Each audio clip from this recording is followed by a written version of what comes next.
We are live here on Plus One EXP's Roll for Content Actual Play channel. My name is Tony Vicinda. I'm Chief Alchemist here at Plus One EXP, which is a weird little brand that multi-classes in tabletop game design, beard, and skincare alchemy in the Bardic College of Content Creation. Our hope here at Plus One is to help amazing designers find great players who love their games, and amazing players find great designers whose games they can love. We do that in a lot of different ways, but the most fun way is sitting down with those creators to play those games. That's exactly what we're doing today. We have already had a session 0, so normally right now I would launch into a conversation about safety and introductions, but instead I'm just going to hand things over to Jelly to take us into playing Orbital Blues Atmospheric Breakup. Woo! Hi everybody, my name's Zach. I go by Jelly on the internet. I am one of the co-creators of Orbital Blues.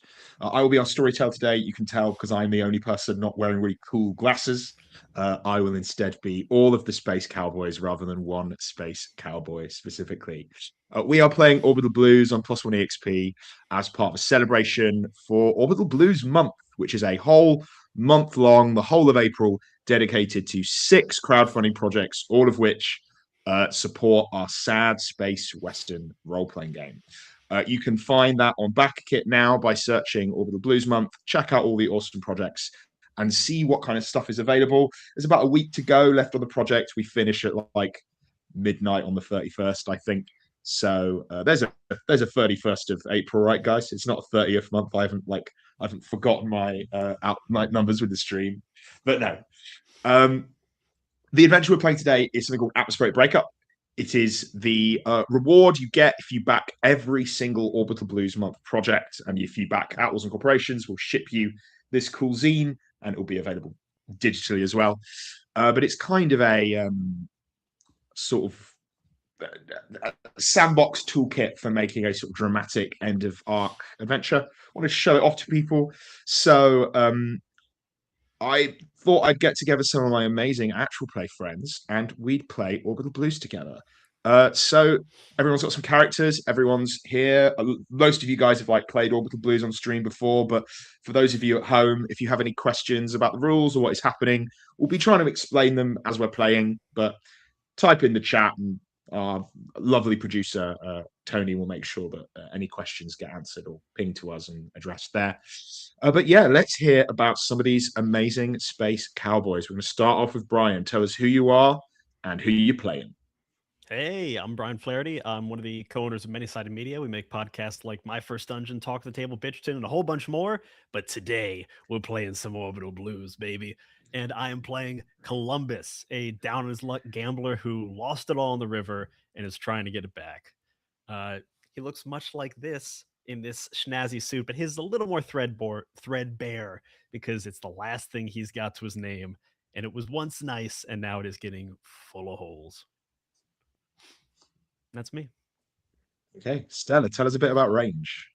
Hello, hello. And yourself, obviously. Of course. Hello, hello. My name is Stella Luna. I'm a TTRPG producer and performer. You can find me over at twitch.tv, everywhere, pretty much. Today, I'll be playing Range, she, they, a mechanic. Range has a range of skills, a lot of them having to deal with gutting out ships and installing smuggling bays and getting their hands dirty.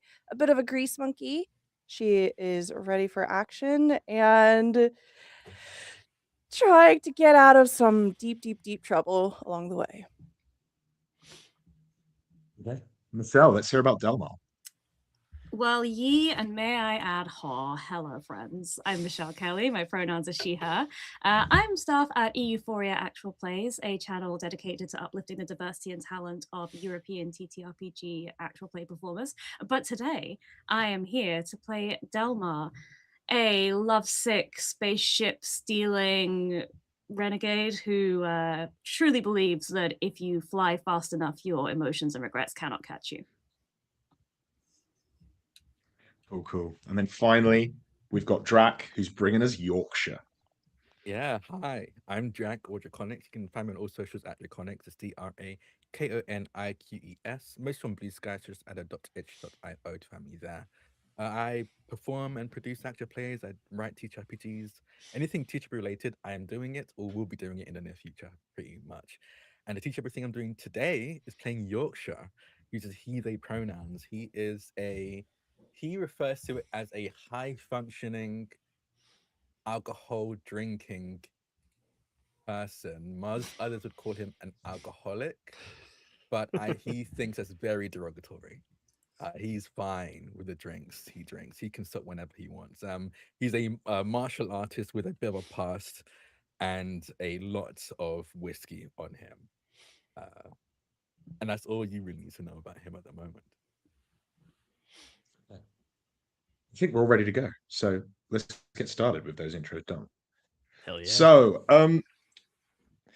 it is the far future. The year does not matter. You have depression. Welcome to Orbital Blues. You guys are aboard your spaceship, the last drop. You've just finished an eventful afternoon on the planet of Neo, Montana. You were digging around there. You guys have got your, Federation of Bounty Hunter licenses, which allow you to, capture bounties and bring them back to people.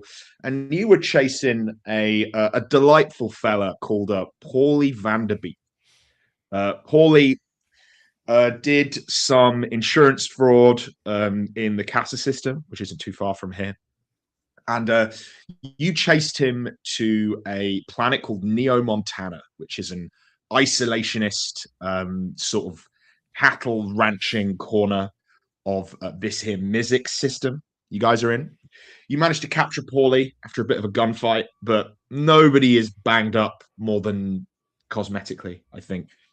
And you're on your way to drop him off at the nearest station of law and commerce and things happening in the galaxy, because Neo Montana is a backwater. They don't really have a bounty booth or a telephone there. They've just got lots of cows.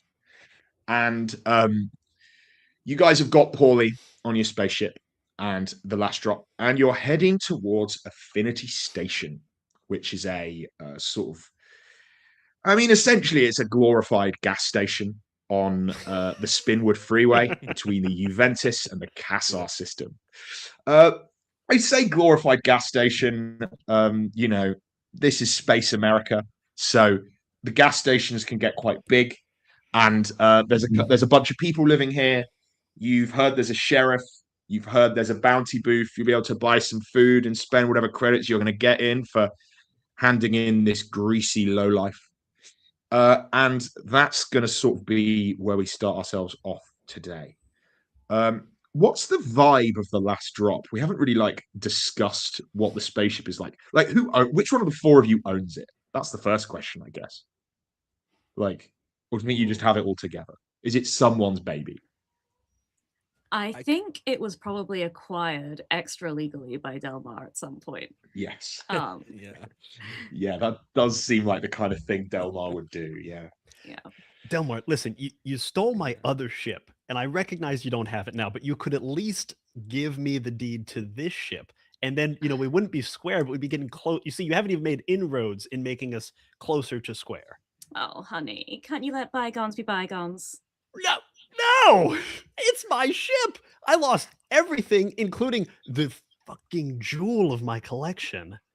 Are We Still in Ohio is one of the best ships I've ever owned in my entire life. And you and your little buddy had to go and take it from me. You could at least give me a little something to get me back a little bit closer to zero, okay? Hey, now. He's not my buddy anymore, and it's certainly not in Ohio anymore. It's time to let it go.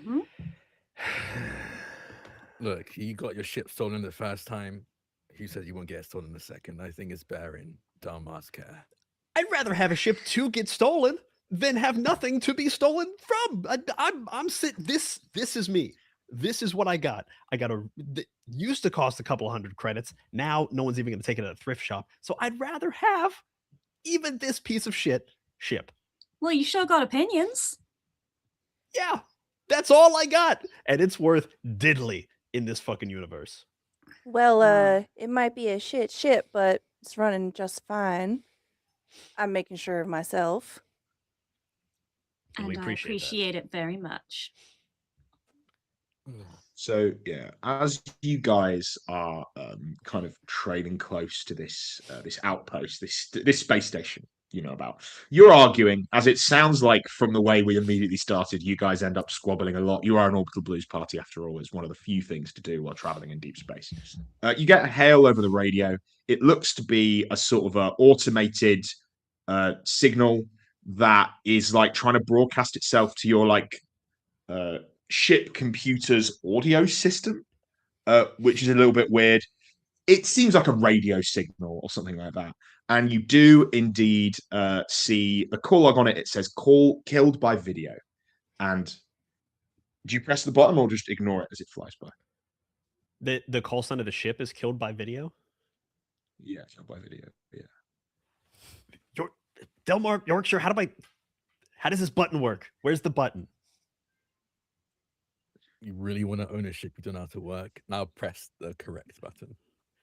So as this happens, a melancholic jazz song plays itself over your radio. The sort of the voice of a sultry and clearly very depressed woman rings out across here. And a couple minutes later, or a couple seconds later, the song ends, and you hear the voice of a man on the radio, not talking to you, clearly just talking to everyone. And I've been Robbie Rostovic, and that was the green light. Come back here on Killed by Radio. It's clearly just a pirate radio station of some kind playing jazz music as you guys pull into the station. And at that point, the credits would roll if this was a television show. Orbital Blues, Atmospheric Breakup.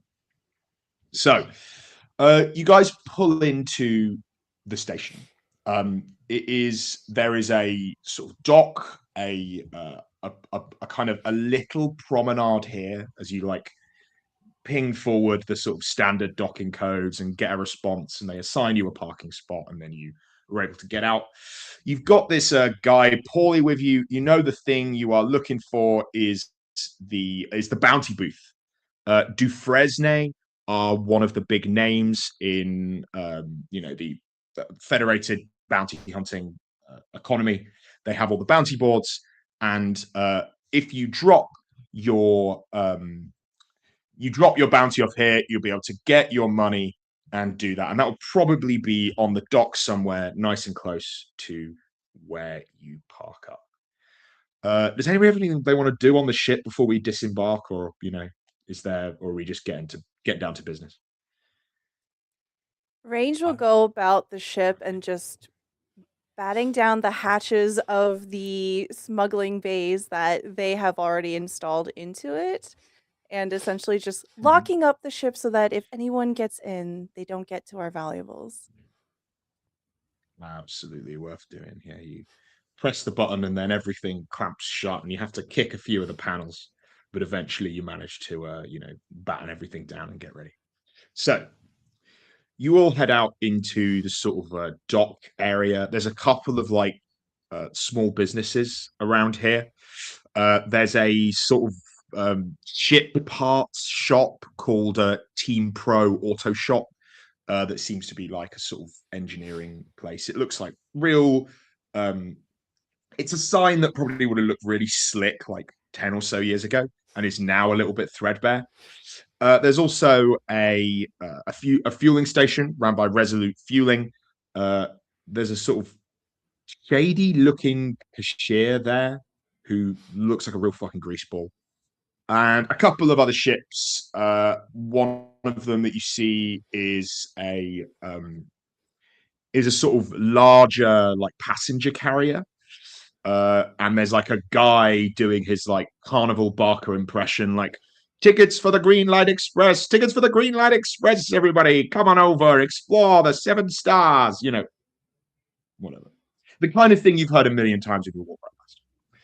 The thing you're looking for is this bounty booth.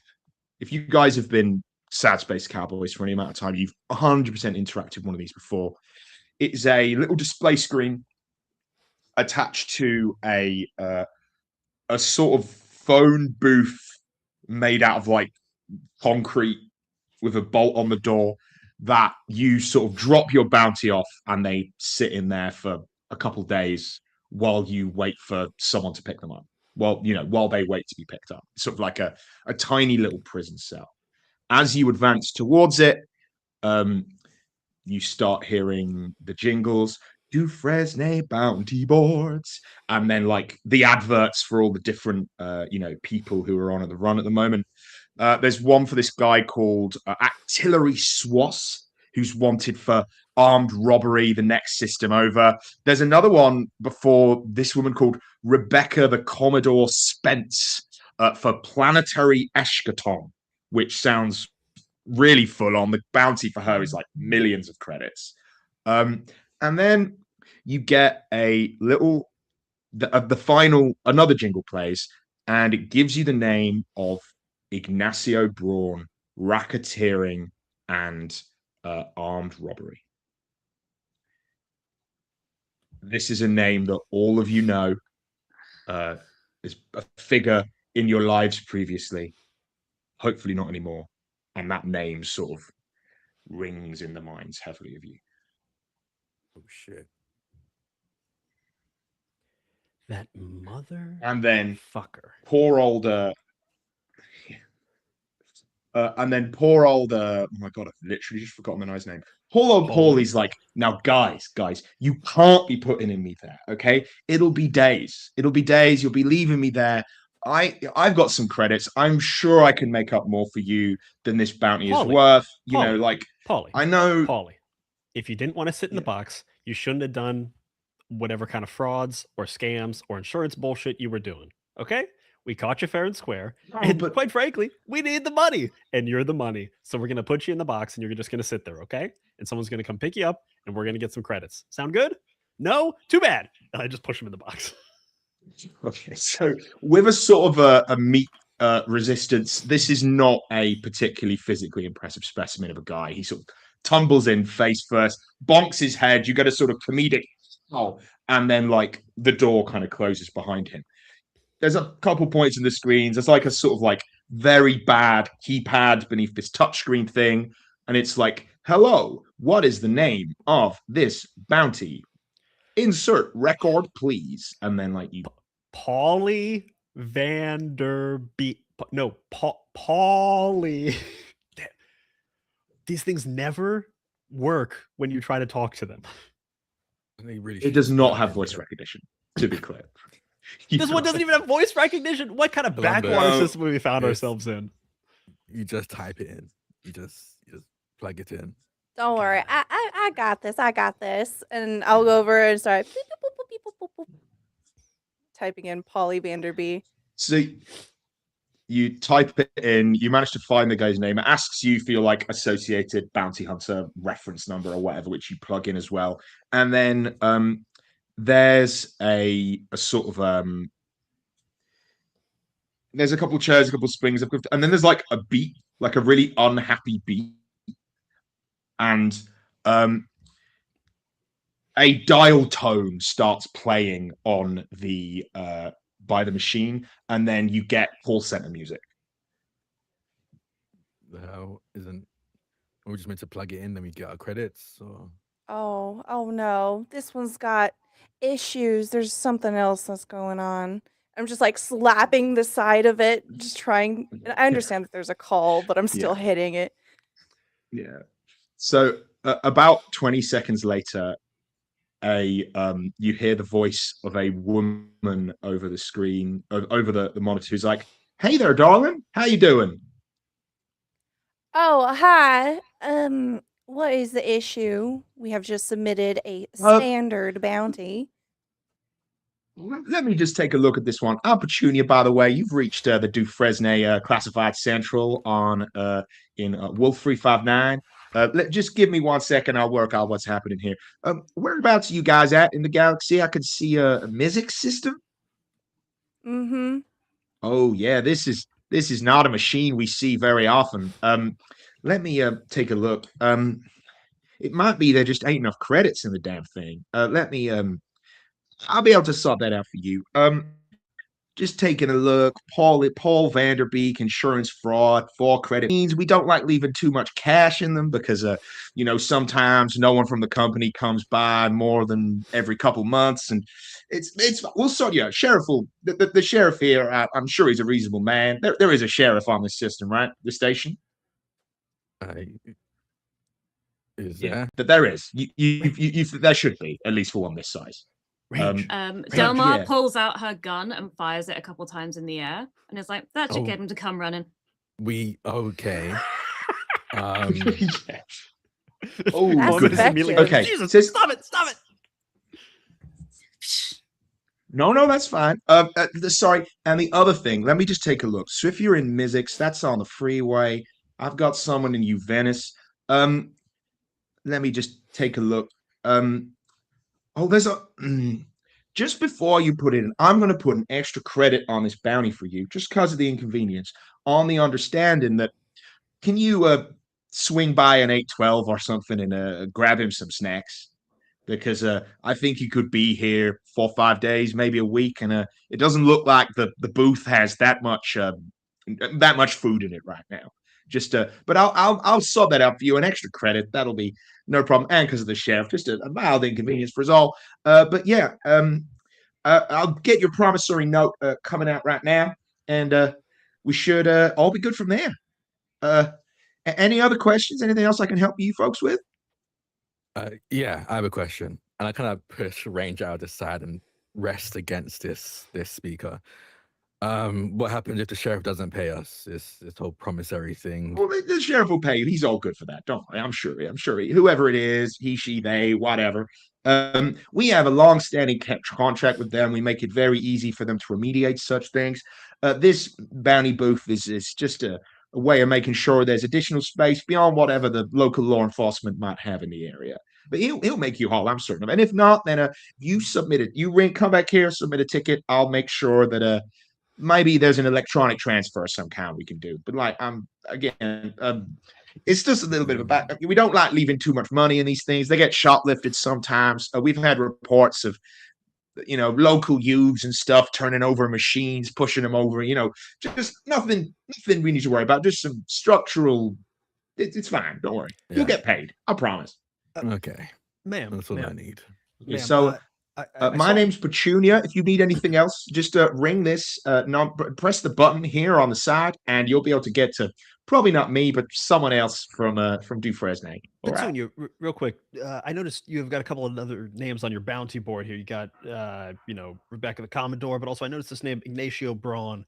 Do you have any? Is there any intel on like where this person might be found right now? Any like bounties that have called in? Potential sightings or anything? Let me take a look at the file. Yeah, this is Mr. Braun, was it? Yeah. Okay. Works out of Juventus by the looks of things.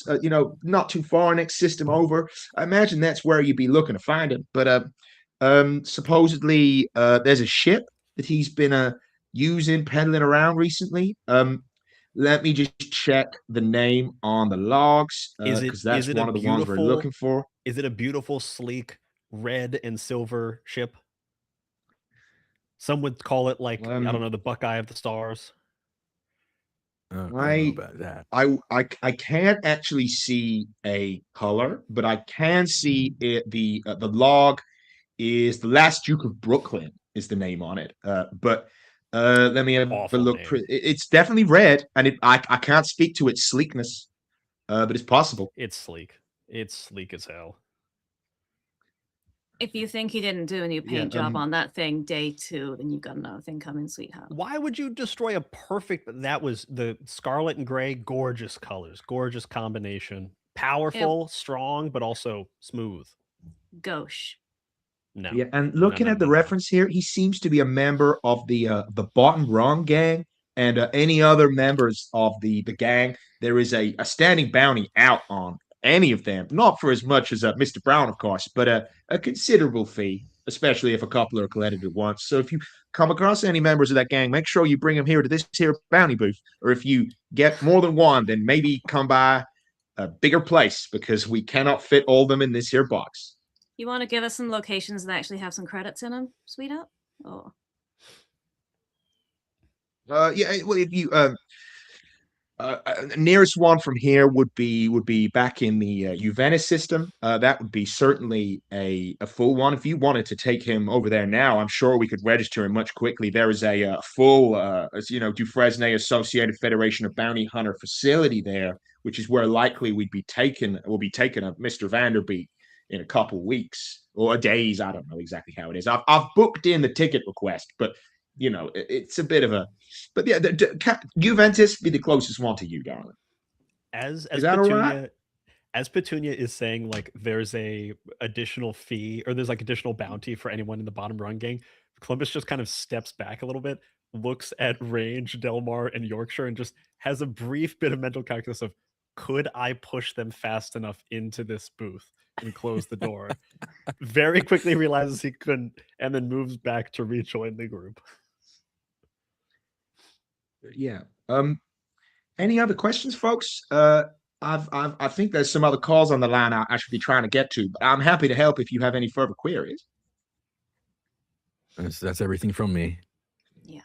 No, Petunia, you've been great. And a Thank best you of so luck much. on your future bounty hunting, and thank you for putting your trust in Dufresne. Have a good day. Thank you, Petunia. And then there's a hang up noise. I smacked the machine. Of course, there's not enough credits in it. So what are we doing? Are we leaving this guy here and trusting the sheriff repairs? Or are we going to what did she say again? Juventus? We Yeah. are not going after him, to be clear. Just to be very clear, Columbus, we are not going after him. Yeah, we are. Are you out of your goddamn mind? No, I've been very much within my mind. And the second we have a location, we know he's still in my ship. I mean, come on. It's not Yeah. your ship anymore. You lost it fair Let's and go. mostly square. Not fair. No. I know a lost it fair and square. square game. I was at the table. You weren't doing great anyway. Yeah, and you were supposed to be protecting me from people like this. I told you not to gamble with these people, and that was my protection. You ignored it. That's not enough. That's not protection. That's advice. It's a different What thing. did you want me to do? Hold you down? Kind of, yeah. That would be you have to pay me extra for that. Well, Okay. So, Maybe yeah, once menu you up get front. back to the A privacy of your own ship, seconds after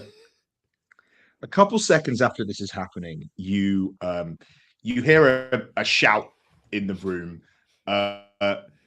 that is coming from a pair of system deputies. There's two women, both with like sort of blue overalls and handguns. Both kind of traveling the corridor. Said, "We heard reports of gunshots from here. Oh, sorry. What's Yeah, happening?" no, the ship backfired. Are you the sheriff? One of you? No, we're deputies. Is there something you need to speak to the sheriff about? yeah, we got a bounty right here, and this machine isn't paying out. They said they'd give us a promissory ticket, which is still not printed out. I'm just banging on the side of the machine trying to get it to print. As you kick it, the little thing prints out a receipt for you. Dang, and and it's the like promissory note. 20 other receipts from other people who didn't kick the machine hard enough come first, and I'm just like, So, oh, okay. yeah, It's like a fucking 100%. CVS receipt. Yeah, so you have this receipt in your hands. You go, yeah, this bounty board is the booth is yeah, not our favorite thing. Come by the sheriff's office and we'll sort you that out. You said your engine backfired. Do you need to get someone to look at it? We got someone for that. Team Auto Shop, they're good people. They'll be able to sort it out for you if you're having an issue. No, we're good. No, we're good. Mr. Portok is a world-class engineer. He used to be an F-Infinity racer. I don't know if you knew. Whoa. Flew in the Grand Series. I mean, Cool. I am a fan, but we got the best Well- mechanic in the universe right here. Yeah, Not just range. and currently the cheapest. That's true Working on on about both the- accounts. And she's working about I the mean, third worst ship in the universe. Mr. so- Portok maybe not the cheapest, but you should have a swing by his shop. He's got some really nice vessels in there, like old racing ones. Cool stuff. But yeah, let's follow us. We'll lead you up to the office and we can sort this promissory note out for you. Sorry, I said I'm, and then realized I wasn't looking at the right bit of my manuscript. I'm just grabbing Ignacio out. Yeah, of the I'm thing and Eliza. pulling This him is along. Kajal. Commonwealth will sort you out. So these two young officers, they lead you through the station. You kind of go through the promenade, which is the main sort of like shopping street around here. As you're moving around, you're starting to feel like a little bit weird. You can tell that this station, pardon me, this station has a slightly higher than normal gravity. It's like 1.3 G, which is like not uncomfortable, but it's like a meaningful sort of difference to normal.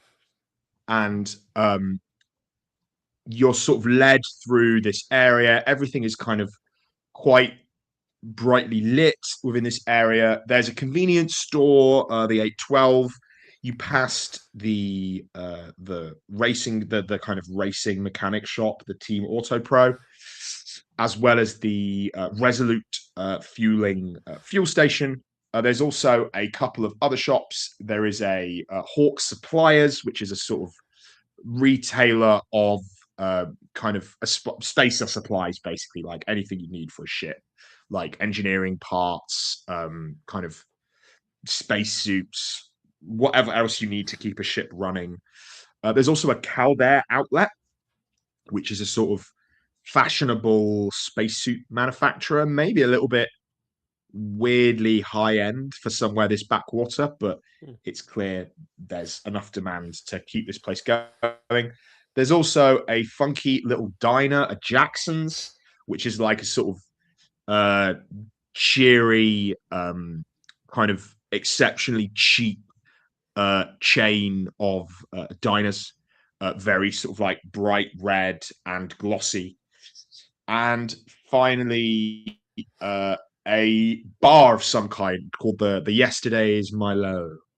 A sort of looks like a bit of a dive bar, but certainly like a place where you could go to hang out. So just running back from the beginning, there's a convenience store, the 812. There's a bar called Yesterday's Milo. There is the Caldair spacesuit outlet. There is Hawk Suppliers. There is a diner. And then kind of nearer to the dock, there's the fuel station and the repair shop. You also walk past a sort of, you know, those old, like, sort of bizarre style, vaguely racist fortune telling machines that you sometimes see in the Brits are nodding. Is this a thing that doesn't exist in America? Is this a? This is like Do you have any idea what I'm talking the about? thing from the movie Big, the Zoltar machine. Yeah, the Yeah. Zoltar. Yeah. The Zoltar machine. There's something a bit like one of those, like an android attached to a plinth that is, it's called an autodoc, that you might have seen before. There's like a sort of, it's a medical station, basically, where an android will sort out any, you know, bites, bruises, or treatments that you need. And yeah, that's kind of like what is on the station. First thing on that list. You'd be It wasn't surprised. broken bones. Yeah, I bruises, mean, it was I don't- bites. With the amount of squabbling we all do, it's only a matter of time. Yeah, I don't know why that's what I went to first. Little No, scraps and bruises. It's you canon know? that Yorkshire's a biter. It's fine. Yeah. It tells us a lot about the station that, like, on the sign it says like bites in big capital letters, bumps and bruises. Like, oh, these are an interesting people. Yeah. And then it's the sheriff's office. So it kind of, there's a big sign that they kind of lead you through, and it's like station security or whatever. And then on the desk in front of you guys is not the kind of sheriff you were expecting to see. These two deputies you're talking to are like sort of, you know, quite young. They're dressed in kind of like very official looking uniforms. They've all got sort of badges. Whereas this guy is like fully dressed like a space cowboy with his feet up on his desk, kind of big, long, flowing coat, hat, cigar, and a 6-shooter on his hip. And like, there probably is a badge somewhere, but it's probably like concealed under his big overcoat. And he's kind of sitting smoking in his guitar, and he's like, "Eliza, Rafal, what are these folks doing here? What do they need?" I just And turned they're to like, everyone. "Oh, they're something to do with the bounty." I just kind of like turn my back to everyone and then look to the rest of the crew and go, everybody, we gotta kind of ham up the bounty hunter thing. Everyone, glasses on, glasses on. Uh, we gotta look cool for this guy. Delmar just rolls her eyes and Start No, checking all trust my me, trust me. pockets. Yorkshire staggers to the desk as everyone's getting ready. It's still very clearly hungover and leans on the desk. We're here for the bounty. I got a promissory note. Yeah. Oh, cool. You guys bounty hunters? And he like takes a big puff of the cigarette. Yeah, And then I kind mean, of yeah, snuffs it look out. at Yeah. us, I guess. we Yeah. I mean, hunted can't you it. tell by the Good. sunglasses? Yeah, no. I live that life too. Sheriff Roth, nice to meet you all. And he comes in for you, Yorkshire, with a big meaty handshake. I And, like, meet does it it. and goes, yeah. Uh, Hey, used to do that job myself. Did you you get scammed out by one of those that damn DeFresno machine? yeah. Yeah, weirdly kicking it didn't They do help. not put enough money in those fucking things, do they? Mm-mm. Man. Cool. Give us your promissory note then. I'll sort you out. I'm, the trade. Yeah. You guys been doing it long? Long enough. Ages. Too long. Yeah. That's true, my friend. Long enough. Well, not me anymore. Got a nice cushy desk job, sitting here, breaking up bar fights and, occasionally doing something useful. It's a lot easier than our life. But yeah, now that's all good. And he like rummages around in the desk and sort of pulls out a couple bills and then says, "Here you go. Thank you very much for your service." I said it's all good. Did the lady on the telephone tell you to make sure the guy had enough food? Yeah. Yeah. Yeah, we'll get him Jeez, some chips. these or fucking something, I don't know. places. Like, yeah, no, get him some chips from the 812. It's and obviously don't spend the whole credit. Like, wasters like that don't deserve it. But last time there was someone in there for like 2 weeks before they came and dug him out. We've not had someone die in it yet, but it's a matter of time. I have I'm to sorry, make sure 2 that weeks? they. Then I mean, that's a it's lot. not exactly. It's a bit of a frontier town, Hey, halfway through, I took him out. I took him for a meal at Jackson's. Bought the guy some pancakes, and then put him back in. But just out of respect, if nothing else. But like I said, if they didn't want to sit in the box, shouldn't have done the crime. We'll go You call know? for it. I Yeah. guess.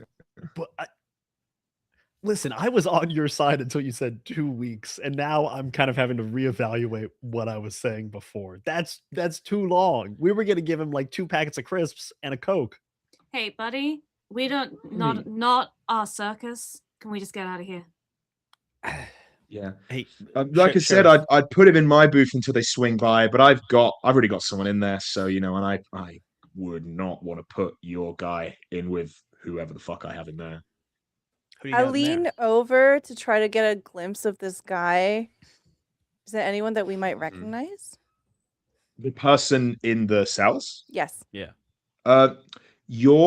You probably wouldn't. This is kind of like the front room with like his desk, and then there's a little table, and there's like a door in between you and the cell, basically. So like you're not gonna be able to get a look at it without doing it in there. We had some the automated systems picked up some like gang person, some like some low level bottom rung gang person floating around the station. So I picked him up and put him in, and Oh shit. I mean I'm past my bounty hunting days, but it's worth cashing him in somehow. Yeah. Sure. Did well, you get a name? it's- Yeah. You're right. You look like you've seen a ghost. No, yeah, maybe I need some chips. I just might. Yeah, I get some. That's good. Yeah. A name, something or other. What? Like some like Like Beowulf? Terry something. Uh-huh. Yeah. Like what? Like what? Like Beowulf? What? Yeah, I don't know what that is, brother. I'm sorry. Very famous opening line of Beowulf. Oh, thought it was a Listen, name. all I'm saying is you can be a Um, bounty hunter and be cultured, okay? No, hey, brother, I'm cultured, okay? What I don't have to fucking explain myself to you. Yeah, no. Do you want to go get your chips done? But whatever. Sorry, I didn't even get your people's names. So I'm Garganroth. Nice to meet you all. Carbon God, Sort of Gavin do your pleasure. introductions. Yeah. But Yep, no, and here's your he's credits. Columbus. Enjoy the merits of the station. Yeah. Waste your head off. We've got a long ride ahead of us. yeah. Just before we go, a quick question. This is for everyone here. Am I still hungover, or do my arms feel way heavier than they usually do? It's the gravity, man. Okay. They just keep. I swear to God, every station we get to gets just a little bit heavier. Yeah. Why is it calibrated like that? Yeah, what's wrong with You 1G? ask the sheriff that, or are you Yes, just I chatting with each turn other? directly to them. Why is the gravity The heavier gravity. here?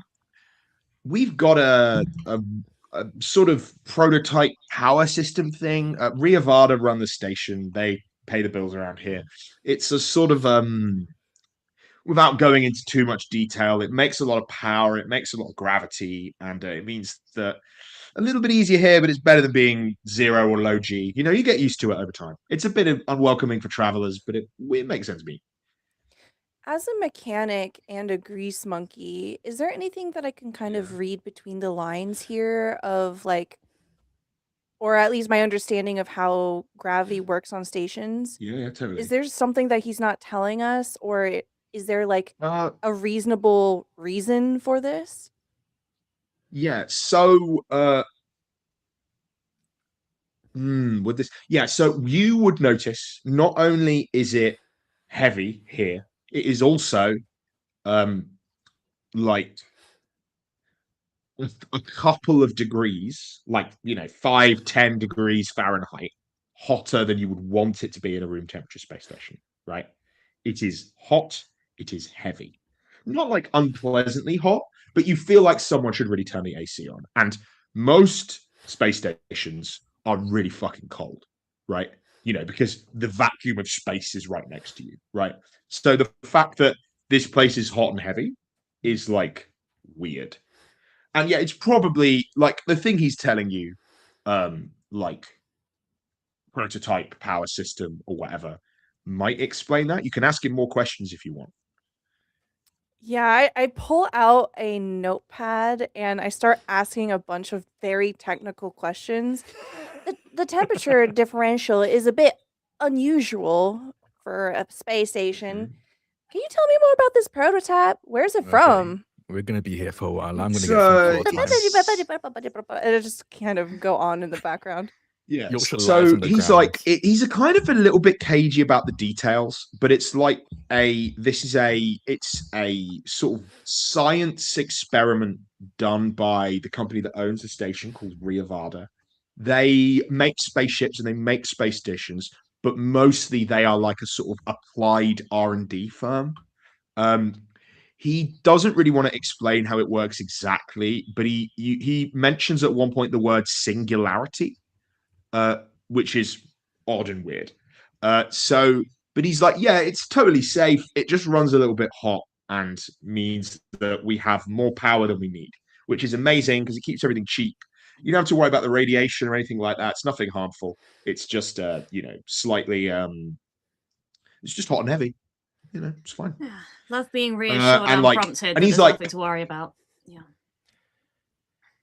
An yeah, he excess of absolutely, energy nobody prompts him. There's nothing to an excess of energy is Sorry? usually a bad thing. Like that's a thing that's what an explosion is. We just use it to make sure we're running everything, and it makes power very cheap on the station. Is why we're able to have all these amazing amenities, and helps. I don't know how much you know about the system, but we get a lot of frozen goods from Neo Montana, and also the moon below us, Rubio 3, is a liquid nitrogen processing place. So we have that. Cargo Bay 6 is like just chock full of super cooled materials as well, which is really helpful because it means that it's kind of where we put most of the excess power. Oh, all right. Well, thank you so much. I just kind of make no worries. eyes as I turn away, just make eyes at the crew like, we need to have a group chat here in a minute. Yeah, Delmar makes eyes back like, I think it's not just Yorkshire who needs a drink at this point. There's no reason an object this big should be running both hot and heavy. That feels bad. Columbus, let's go get that drink. I mean, it's certainly unusual. Cool. So you're going to head to, you could go to Jackson's if you wanted some like reconstituted waffles, or you can head over to yesterday's Milo, which is the sort of like dive bar, basically. Oh, definitely the dive bar.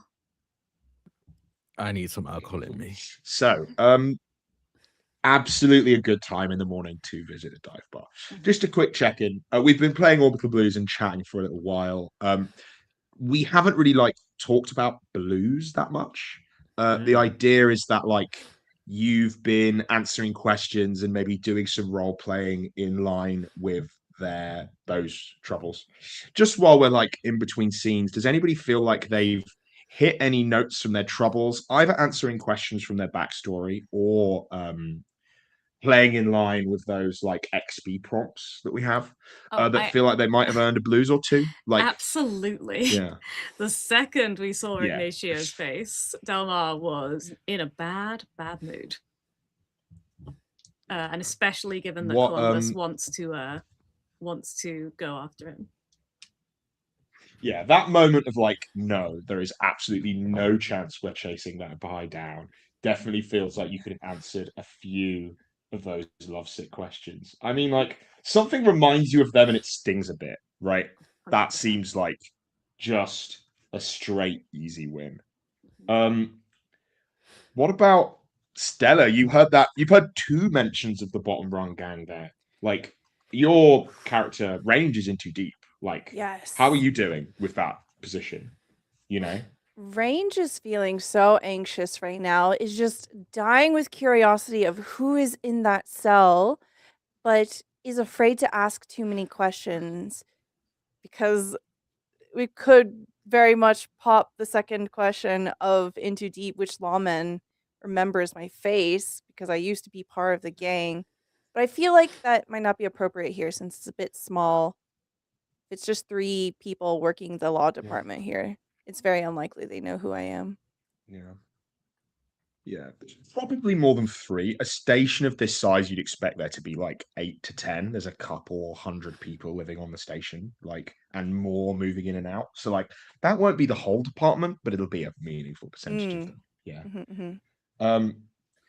I mean, Yorkshire, Devil on the Bottle, you're definitely at least dragging some people towards a bar immediately. Yeah. Like, I need a drink off of that. That's a hell of a vibe, thinking about the hangover. Like, basically, and it's same for you, Brian. If you feel like there's any points where we should have, like, I'm really bad when I'm playing Orbital Blues of being in the moment, like, you get a blues for that. You get a blues. You get a blues. Because, like, I mostly trust my players to just kind of, like, do that stuff and let me know when it happens and try to do things which might prompt you to have that. And I like when I've not been answering and asking those questions after like a little bit of extended role playing, just going back and being like, do you guys feel like we need to fill out any blues based on what's happened there? But yeah. Could one of my blues like prompts, or like I gain 1 blues when I defy the odds and win big, I make an outrageous bluff, I go all in and live to regret it.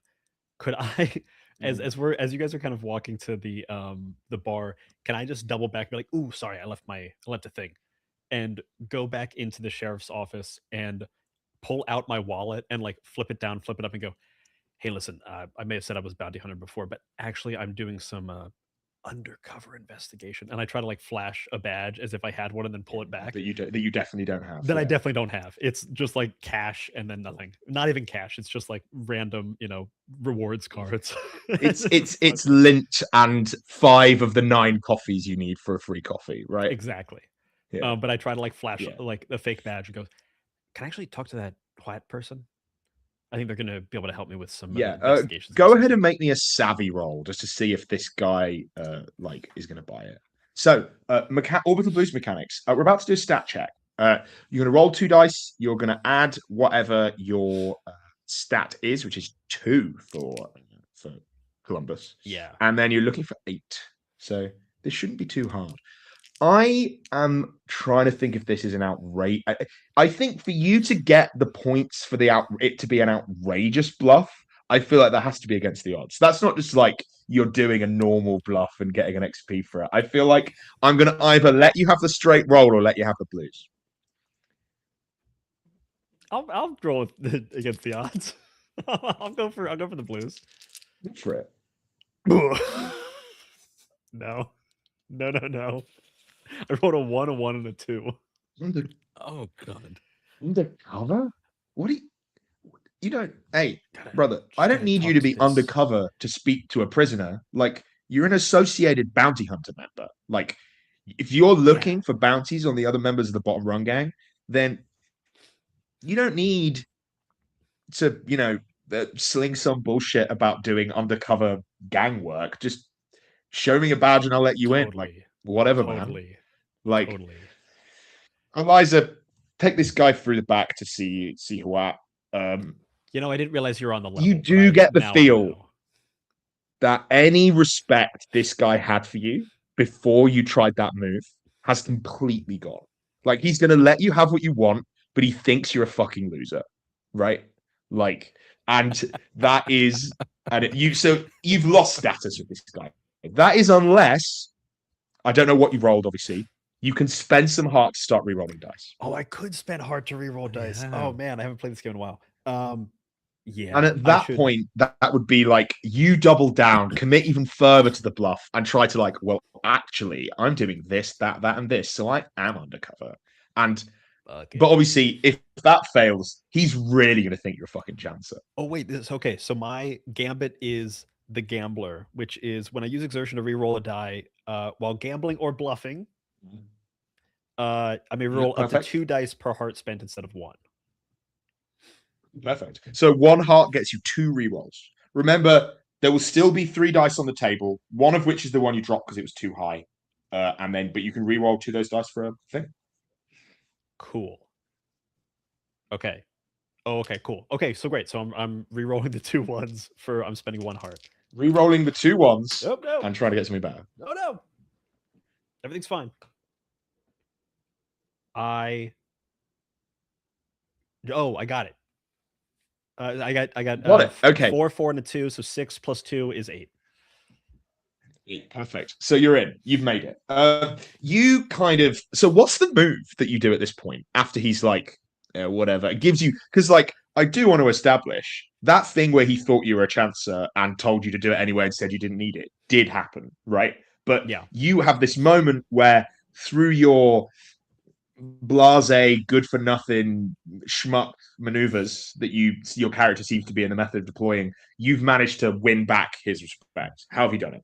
I as he's patting me down and giving me shit and telling me sending me off with the deputy, I just go, "Hey, thanks, man," and I go to shake his hand and I pull him in close and go, "Thanks for helping me keep my cover," and I just give him a wink as if he's in. What'd you whisper? Sorry. Thanks for helping me keep my cover. What'd you whisper? Yeah, perfect. So I give him a wink as if he's give him a status of being 1 step ahead of the game and being in on it. Yeah, and exactly. I'm hoping that that gives me enough. Yeah, and that confuses him a little bit, and he's like, "Wait, is that what is?" And through that alone, whatever reputation you had is salvaged. And as I turn the corner, I just look back at him. I just go. Just tap my nose, give him a little finger. And he sort of does the same thing back at you and then fishes out another cigar and gets back to smoking. So is anybody going to try go with Columbus, or are you all just going to go to the bar? Because what I think we'll just jump back and forth and do that. So we've had a little Columbus scene. Yeah, Columbus said that they told us they left something back there. Yeah. So I think we've gone okay, to cool. the So bar. you literally have no idea. This slimy gambler is just on his personal quest of justice against the guy that stole his spaceship, which I think is beautiful. Anyway, so we'll just so we can like not have Brian do a 20-minute scene, we'll just jump back to the where you guys are going. So the yesterday's Milo is a kind of scrappy dive bar. This station is like right above a sort of extraction moon where they get liquid nitrogen and they're sort of like pulling out the sky and bringing it back up. It's run by a company called Hatsons. No, it's a Mist oil reservoir. So, I think it's Hatsons actually. I can't remember. It's run by a place, and there's a whole load of like workers here, like sort of oil rig workers on their kind of like time where they're not on shift. And a bunch of sort of low lives and retirees as well. This is not like where the cream of the crop on this station hang out, if this station has any cropped cream. And they're all looking at the view screens and drinking like the local beer. The one from here will be a brand you're fairly familiar with. It's a Julius Blue Brand. From the this sort of like hipster space cowboy brewery that everyone thinks is really cool, but it's actually a very elaborate marketing stunt by Julius to sort of manufacture themselves as like a hipster brewery, and they're really not. There is the owner is like standing behind the bar. He is a tall and lanky, kind of quite nervous seeming guy who sort of as you're coming in drops a big wide kind of gaunt smile at you and sort of says, "Hey folks, how you doing? I'm Walter. This is yesterday's Malo. Can I get you guys a drink?" Yeah, hey Walter, we'll have 3 of the cheapest beer you can get. Good. That'll be the Blue Band. Hope that's good. And he pulls out a couple bottles and like, I think do you guys want glasses or just from the bottle is fine? Oh yeah, bottles are fine. And as she reaches to take them, Delmar's going to completely by accident bump one of the bar stools so that they knock into each other and cause a big crash at the other end of the bar, distracting Walter. So that she can grab something off the top shelf and top up the bottles. So fair. This guy is not smart enough to have a gig like think something like that not work on him, and he kind of knocks it over. So he deals with this knocker. He's like, "Oh God." And I'm so sorry. Let me get you another one for you. Do the thing, sorts you all out, and then you manage to get like a slightly nicer. Are you after beer or a spirit? Delmar's trying to grab a bottle of spirits and pour it into the beers. Okay, perfect. Sure. That sounds terrible, but I love the sound of that. So yeah, you managed to execute that move pretty quickly. About halfway through the him kind of nervously like fumbling, picking everything up, moving it around. You hear the jingle of the Dufresne bounties for you and me, and like all those kind of noises, and then Walter's like shit, where's it gonna happen?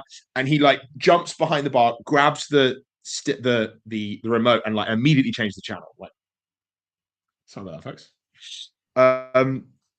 Let me just just putting something different on. Like the bounty notices are boring. We hear the same things every week. The patrons hate it.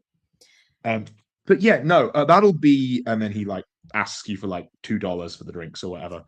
And, yeah, no, I'm on your side, kind man. of.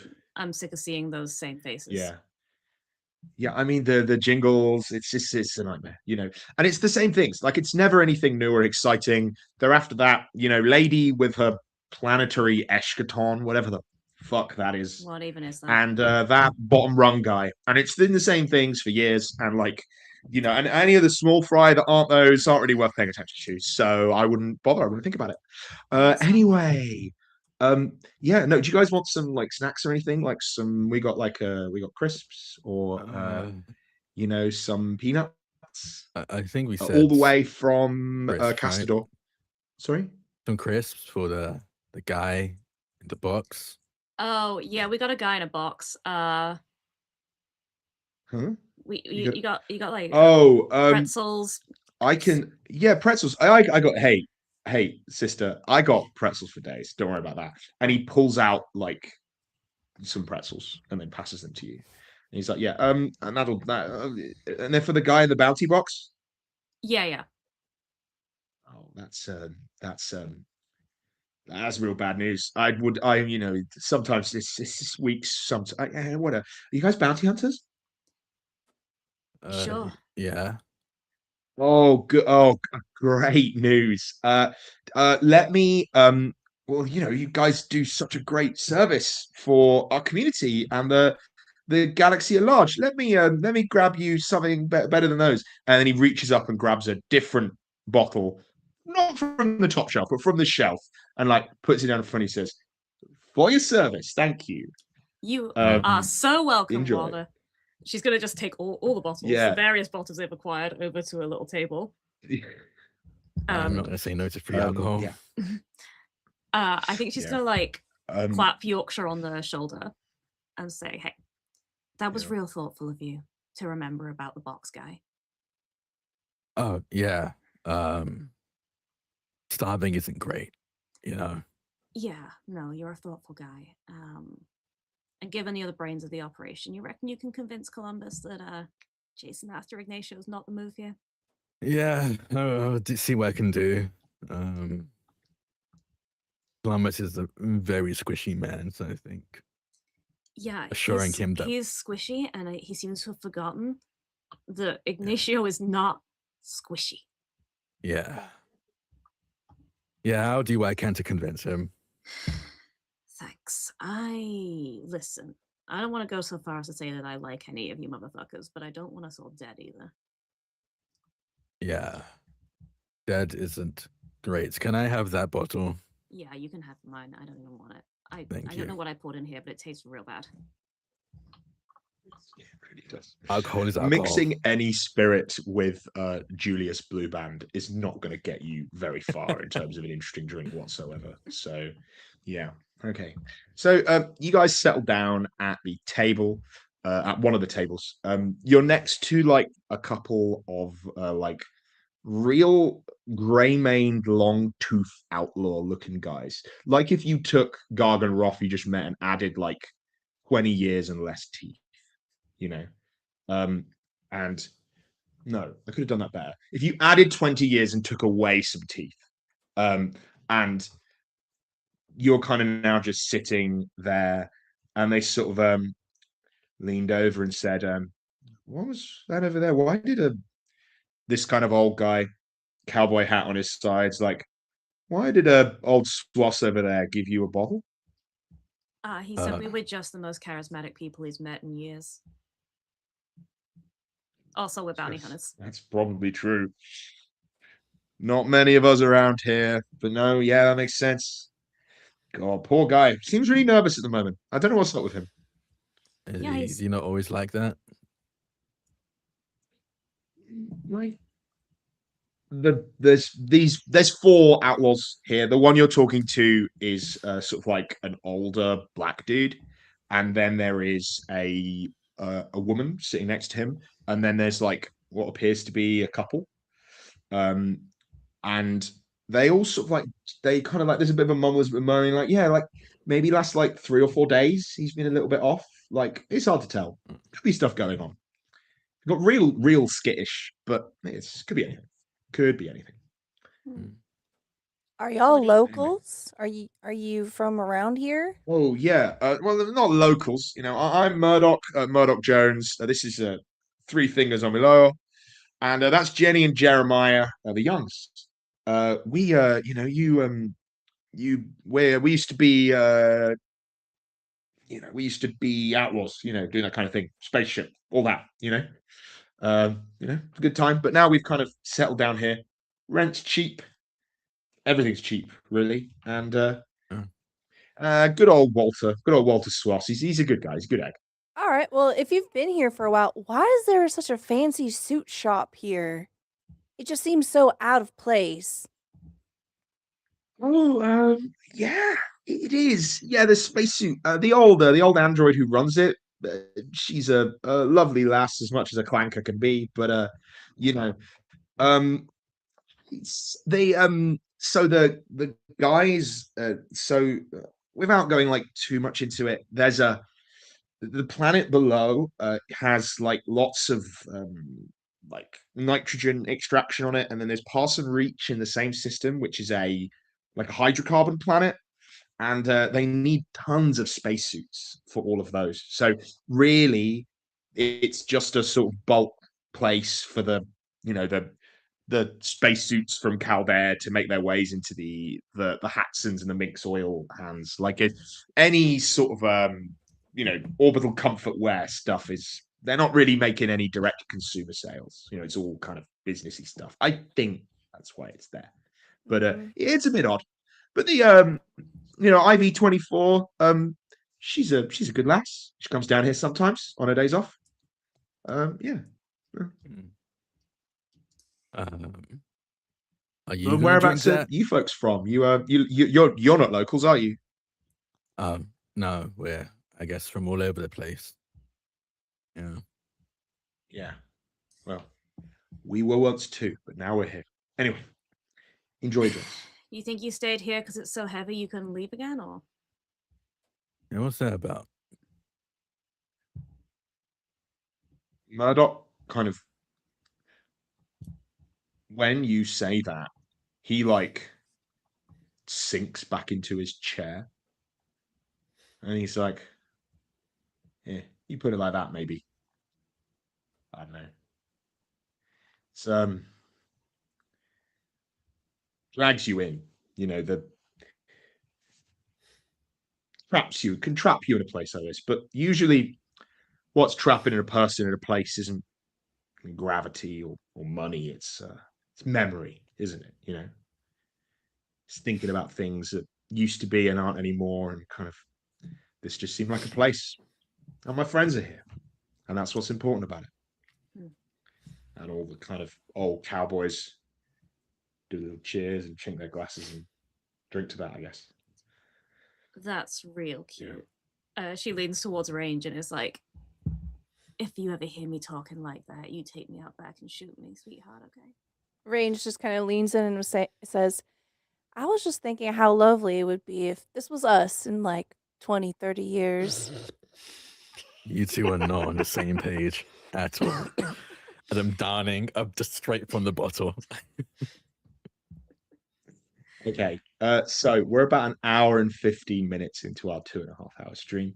I hope you guys are having fun. But just because I want to keep things nice and chill here at +1EXP and Soul Muppet and everyone else as well, we're just going to take a quick 5-minute bio break. I need the bathroom, and I'm sure some of you guys need a break as well. And when we get back after this, you're not running any ads, are you, Tony? There isn't a commercial break. When we get back, we'll be seeing how Columbus's chat with this gang member is going to go. Okay, probably going to see you in 5. I can always manufacture a commercial break. While we're on a 5-minute break, which I've already cleared the screen, so anybody who wants to stand up can, go to ttrpg.link/orbitalbluesmonth. Check out the 6 projects that are live over there right now. Everything is already funded, but you can see which of your favorite things you want to get, or pick up the digital copy of everything and get a copy of Atmospheric Breakup that we're playing right now. We'll see y'all in just a few minutes.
And we are live again playing Orbital Blues. Take it away, Jelly. Okay, so we're on Affinity Station. We've split into two groups. 3 of you are currently having a well-deserved drink in yesterday's Merlot. And whereas our good friend Columbus, Brian, has managed to try to unnecessarily blag his way into a room it seems he was entitled to be in already. So we'll see how that goes. But yeah, I think at this point the deputy will show you in, and there is this face you will maybe you wouldn't have seen before actually, but your friends would absolutely be familiar with. Sitting in the holding cell, kind of just on the other side of a set of bars, is a woman, slim, tanned skin, but still muscled, right? Is dressed in a sort of a pair of jeans and a sort of a leather jacket and a sort of plain shirt with short hair. She's got a kind of what I've written in the manuscript is that she has doe eyes but a killer's resolve. And I like seeing that about a person. And she's just kind of looking at you here. You've been told her name is Teresina Huat. And yeah, Beowulf greeting as the second surname. This is some kind of person in this bottom rung gang that some of your other gang members definitely would know. One of their sort of trigger woman bruiser types. Yeah. This is a gang that we know from our session 0 is led by this figure that all of you know, the guy who stole your spaceship. And the nemesis of this little adventure, our dear friend Ignacio Braun. And we know they do racketeering, bits of second story work, smuggling, just general gang territory work. Mm-hmm. Do you think? Question 1: do you know who this woman is? Have you met her before? And do you think that she'd recognize you? Yes or no are both acceptable answers to that question.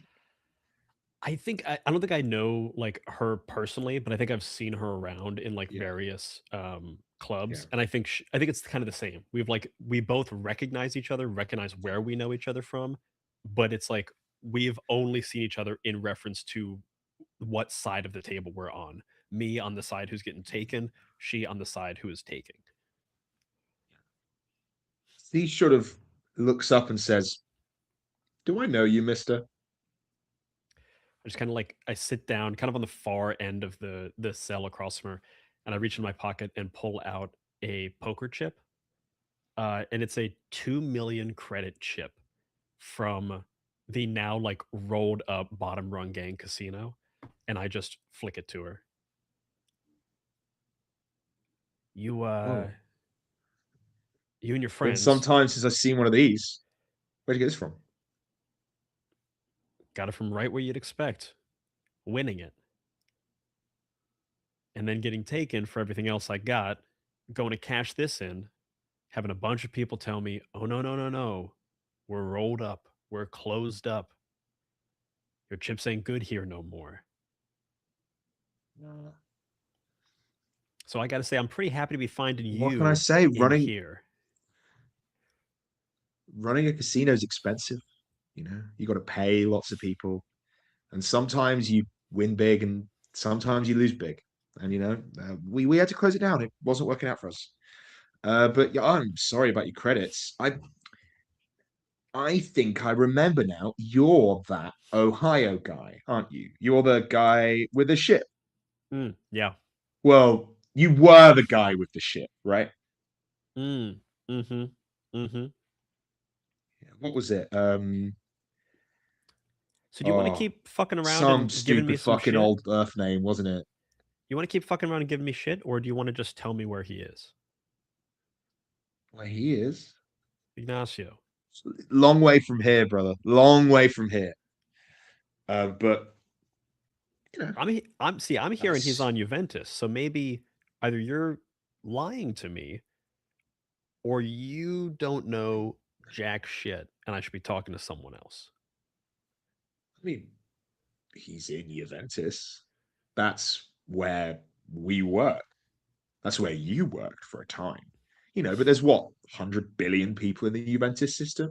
It's one of the most populated places outside of the galactic core. Like, he's there somewhere. Probably sitting in a defunct casino, maybe. I don't know. It's been a while. I've not seen him in a few weeks. You got a way to get in touch with I've him? been locked up here for a couple of days. What was that? Sorry, I missed that in real life. You got a way to get in touch with him? Yeah, maybe. I could probably get him on the telephone. What's it worth to you to put a line between us? Get me in a room with him.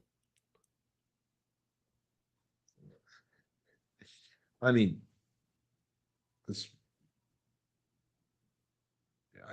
I don't think he'd be that interested in seeing you, mate. I guess my question Unless is, you got something how- really interesting to talk about. with him, I've got a ton of interesting then. stuff to say.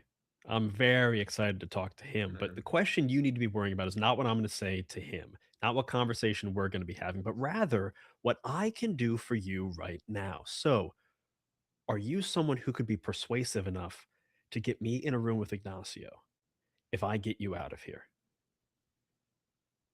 For sure, I can do that for you. You bring a friend to see him. You can spend the evening with him.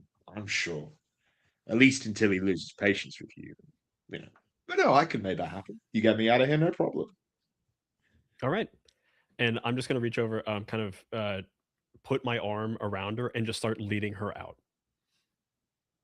I'm just going to straight walk out of here past the deputies and be like, thank you so much. So right Thank you so now, much." she is in a cell. There is a door between you and her. Like, she's in the cell, you're in the hallway. Like, Okay, cool. Then you're I'm on the gonna- other side of the box. I'm just going to go to the deputy and go, all right, can you open it up for me? I got to transport her. No. To where? No, you're not. I'm just What? gonna- That's not what the sheriff said. Hey, sheriff. And I'm just going to kind of try to give him a wave. And what I'm going to try to do here is try to give him like a thumbs up and a nose, like the nose signal I gave before, as if to say, I'm trying to have kind of two conversations. A conversation with this deputy here Mhm. and a conversation with the sheriff. I want the deputy to misunderstand the conversation I'm having with the sheriff, as I'm kind of like giving a knowing glance. Does that make sense?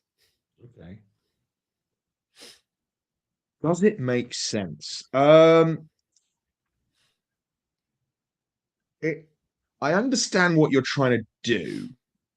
I think that it is going to be absurdly difficult. To the point where, like, they know this woman is a captured gang lieutenant, right? Sure. And you are a guy who has some risen pizzazz, but no paperwork. All I'm trying I to get don't. all I'm trying to get from this deputy is confused enough to open the cell. I don't want to make one check to get out of here. All I want to do is open the cell to get to her. Yeah, that's doable. That's absolutely doable. So let's see. Again, I think we are going to be triggering our outrageous bluff blues option for what it's worth. And I think it is another that is another against the odds savvy check to try and get this door open. All right, rolling 3. Okay, I got a 4, 2, and a 1. I'm gonna burn a heart to reroll. Yeah, it's reroll the 2 and the 1. Yeah.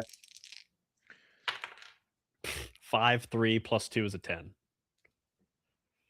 Okay.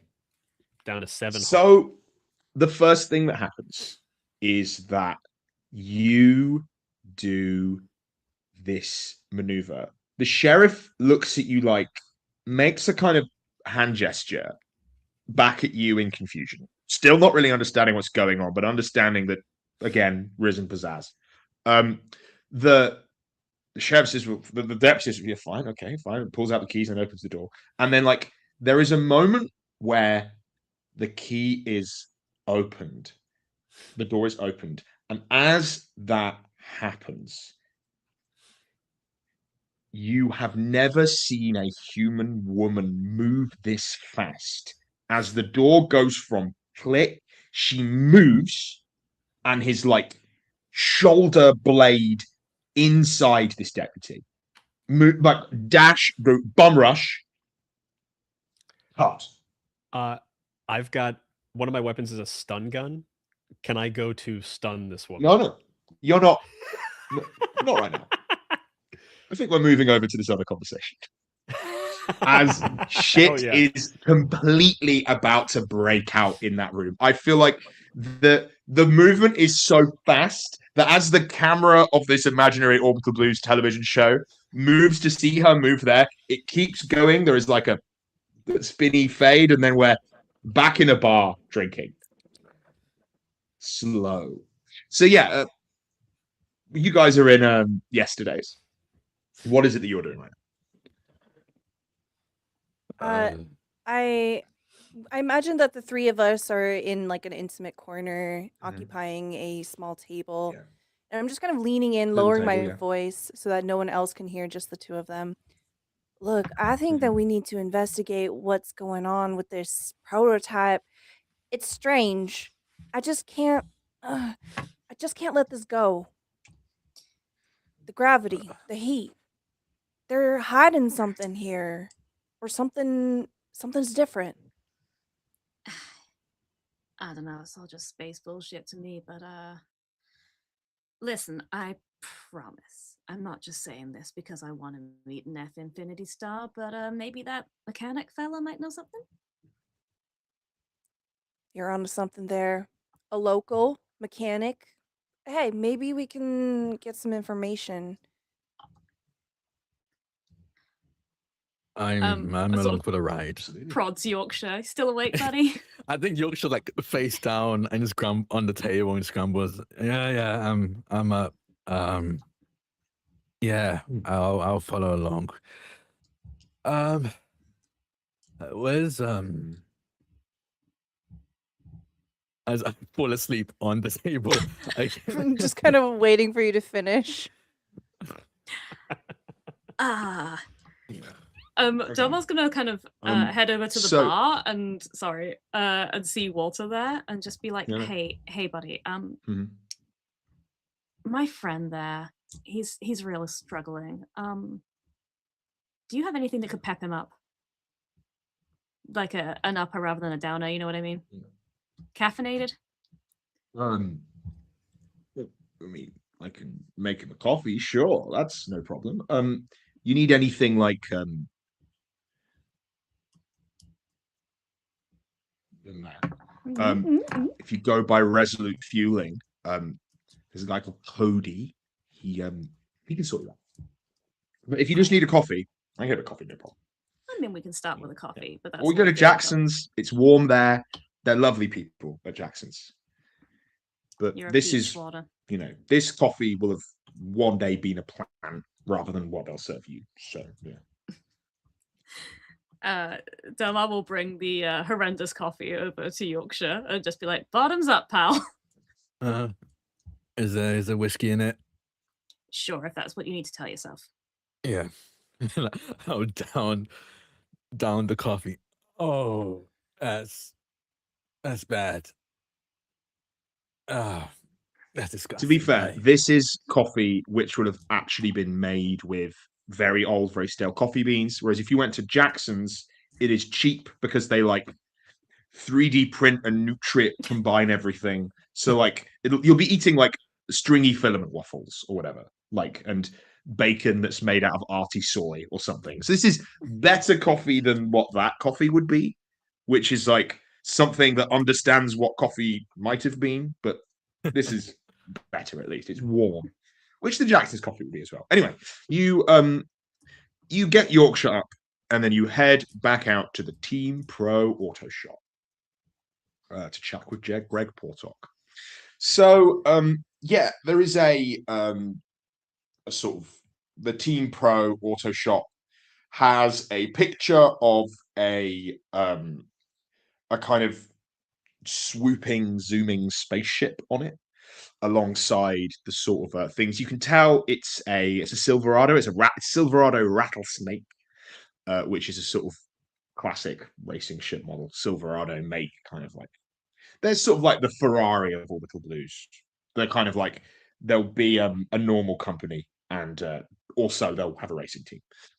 And yeah, so you kind of head in.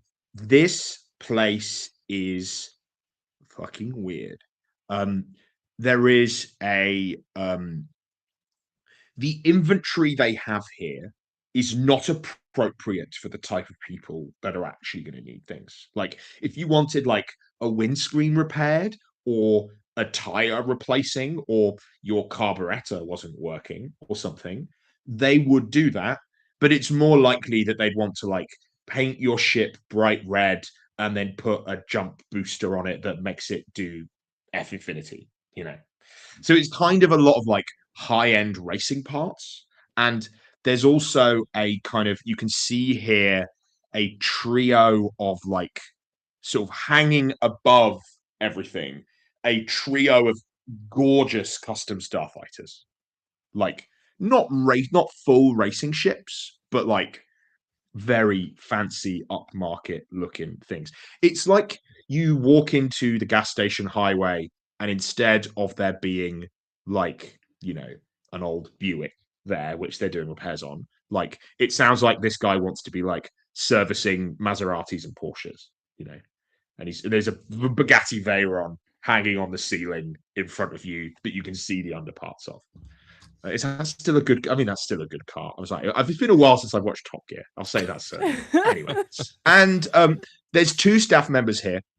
One of which is a sort of a kind of a middle-aged like Southeast Asian woman of some kind. And then the other guy is the F Infinity racer, who will be like, so the greaser, the woman is like actually doing work and is like servicing somebody's engine or whatever. Like there's a sort of a jump boat there that she's working on. A sort of modest kind of the equivalent of like an SUV or whatever. And then, yeah, sitting at the back on behind a sort of a desk with a big smile on his face is this kind of red-cheeked, kind of portly, like not elderly dude. He's in his like late 40s or whatever.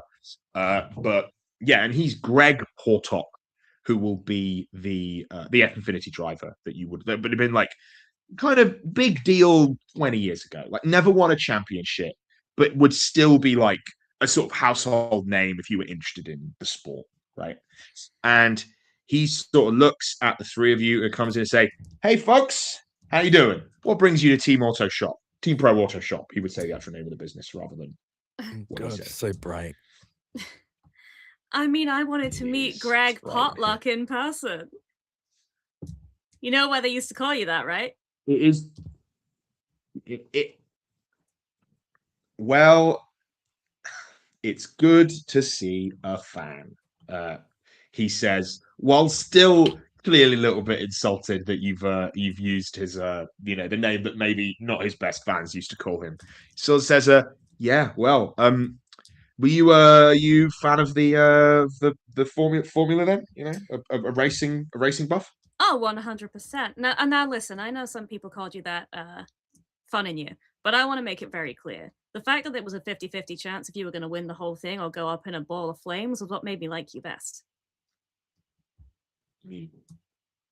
That's why they call it racing. Yeah. But no, there's some I haven't got the original Mimosas Before Noon was my original ship. But we've got White Russian, Out of This World, and Mother of All Hangovers over there. So yeah, these are all gorgeous ships that it could be yours for a song. But obviously, yeah, if you're just here to chat and trade old stories, I've do you So give me a second. I have to look through my own adventure to remember the names of all these NPCs. Do you remember Kimmy Byrish, like from the formula as well? Um, Yeah. this is one of the people who actually would have run races. Um, she's she's coming by to visit later today.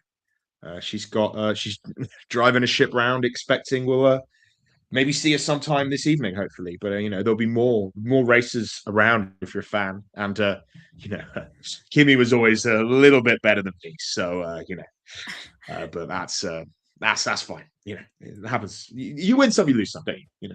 Yeah. And I think Delmar's she's gonna keep him talking about old racing stories. I'll not remember this one and kind of like indicate to Range like this greaser in a kind of like, I think she's actually the one we need to be speaking to, and kind of just keep him busy chatting so that Range can ask whatever questions she wants to ask. Yeah, Range will So move up and just kind of like inspect a little bit, trying to get an idea of what the mechanic is doing first before talking to them. Yeah, so she seems to be like doing some sort of like routine engine clean or something. Like basically the when you take an Orbital Blue spaceship through a Vankir gate, as I was about to go into like a full on-stream explanation of how FTL works in Orbital Blues. When you go through a Vankir gate, it leaves like powdered iron as the material that it's called like Kaiserium or something, or the space version that we have. It kind of breaks down and half-lives into iron, and what it means is that you get this really common issue where like if you take a ship through a Vankir gate too many times, the engine gets like clogged with iron particulates, basically. So she's like basically like going through the process of cleaning that out, which involves a big magnet, basically, like a sort of like applying a magnetic field to it and like moving a bunch of iron around and stuff. And that's what she's doing right now. It's real, like it's the basic maintenance work, basically, on an old vessel like the one that you're looking at. As she's doing that, I'll come up and I reach into my overalls. I've got these overalls with tons and tons of pockets. I reach down into a pocket on my hip and I pull out a strong industrial sized magnet. Something that should definitely be kept away from hard drives of any sort. And I'll sort of like crouch down next to them and I'll offer, hey, if you want to use my scrubber, it'll take the paint right off of anything you need. It'll swipe up all that iron in just one go. Thank you, love. Greg gets a little bit nervous around me using the magnets. It can screw with the all the fancy computers on the kind of ship he likes really don't like this sort of thing. But this old beta, that'll be helpful. I'm Dieppe, by the way. Nice to meet you. What are you just here to trade war stories with the boss? And as she starts like using the magnet on the engine. I'll like sit down. I'll take the magnet that she was using, and I'll actually like start helping as I'm speaking. Yeah. My friend here is a fan. You don't I'm have just to do that, but thank you anyway. Go on, yeah. I mean, more hands, light work, right? Yeah, I'm just here with my friend. They're a fan, so I'm just tagging along. How long have you been working here at this station? I've been here since my twins were born, so 15 years, give or take. No, 15. Yeah, no, I know how old my kids are. God, it's just they just keep growing. More and more of that. Yeah, no, 15 years. Yeah. Yeah, time is soup anyway. It's all made up. Who cares, right? Yeah, relative. Well, this place is very interesting. We've only just gotten here, and the gravity is strange. It must be You get intentional. used to it. It's a byproduct of the type of engine that keeps this whole place running. It's real fascinating. I went down there and spoke to some of the science people. You know, there's a doctor, a big fancy Ria Vada doctor who works on the whole thing. She designed it, I think. Like it's a very yeah. You It's not too bad. You get used to it, and it's hot as well. But you get used to that as well. You know. they working on something interesting down there?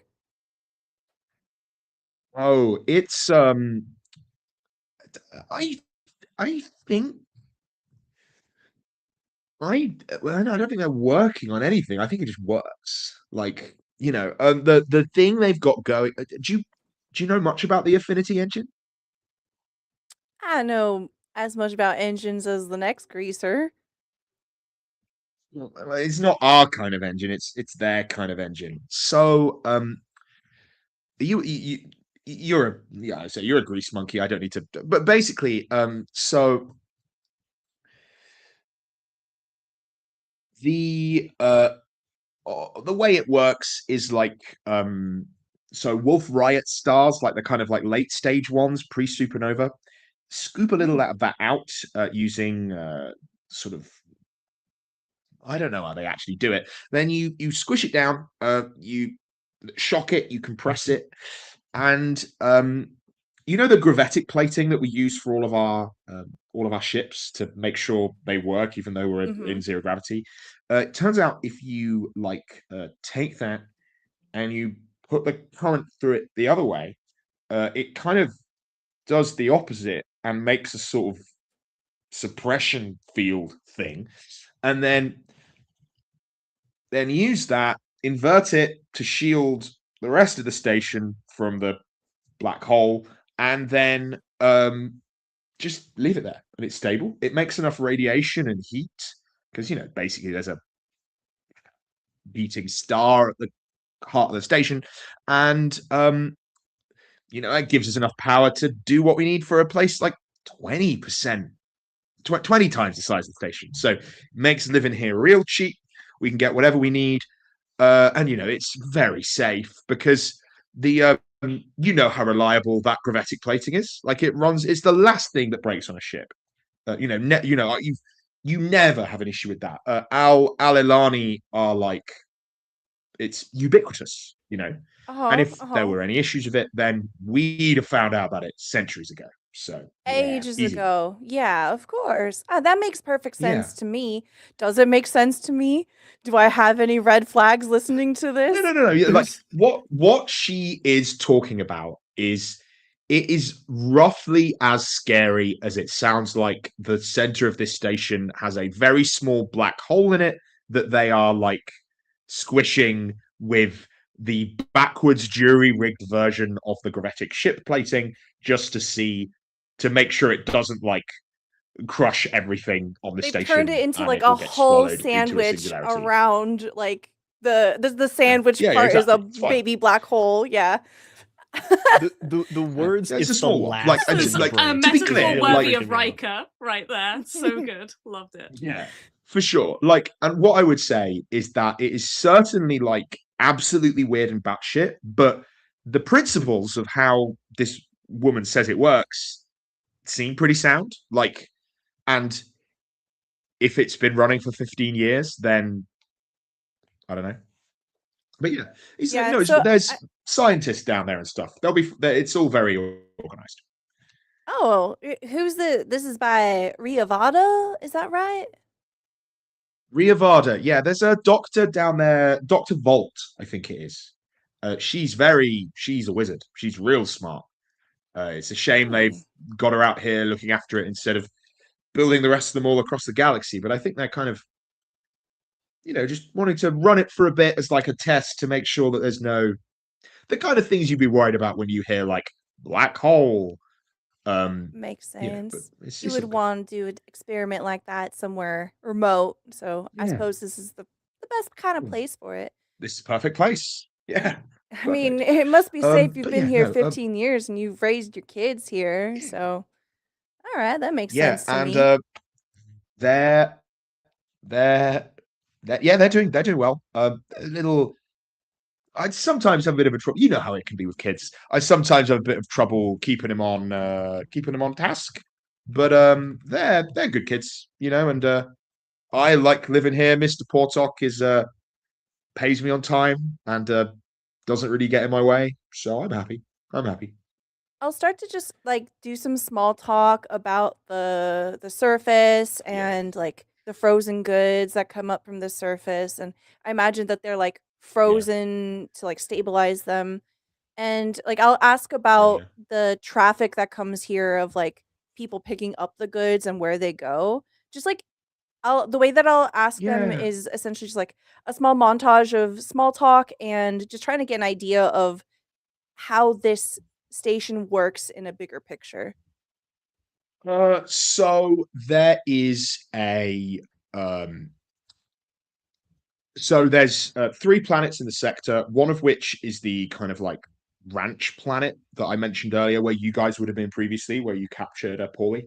That's kind of they've mainly just it's a very fertile planet with like super isolationist ranchers who basically there's one ship that goes down there. They would have been really unhappy that you showed up and started a gunfight on their territory, and that's probably why you ran out the system quite quick.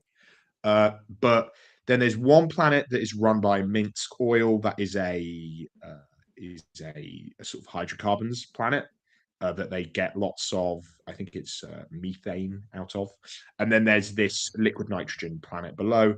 There are a couple of like spaceships that she mentions that like regularly do the fuel run. One called the Sludge Bronco that like does the main run in between the different planets, and then everything gets stored here. All the beef, all the hydrocarbons, all of the nitrogen, and then a big sector like a sector runner, basically, which is like a big intersystem freighter, basically, will come by, collect everything from here. While doing this, this is like a stop on something called the Spinward Belt. The Spinward Belt, yeah, which is in between Juventus, the system that you guys are from, and where the gang operates, and then another system called Kassar, which is like a sort of frontier system, which everyone thought was going to be the big new thing, and it's a bit of a ghost town now. But there's still enough of a sort of sector that it's worth running. Is that the kind of information Yeah, that you yeah, yeah. wanted? Out of So curiosity, like, I answered all as the questions. yeah, perfect. As I'm receiving this information, I try to recall what security was like coming in through here. This is basically a giant warehouse full of really valuable stuff. Like maybe individually it's not worth a lot, but it sounds like collectively this is just like kind of a gold Yeah. mine for someone to raid.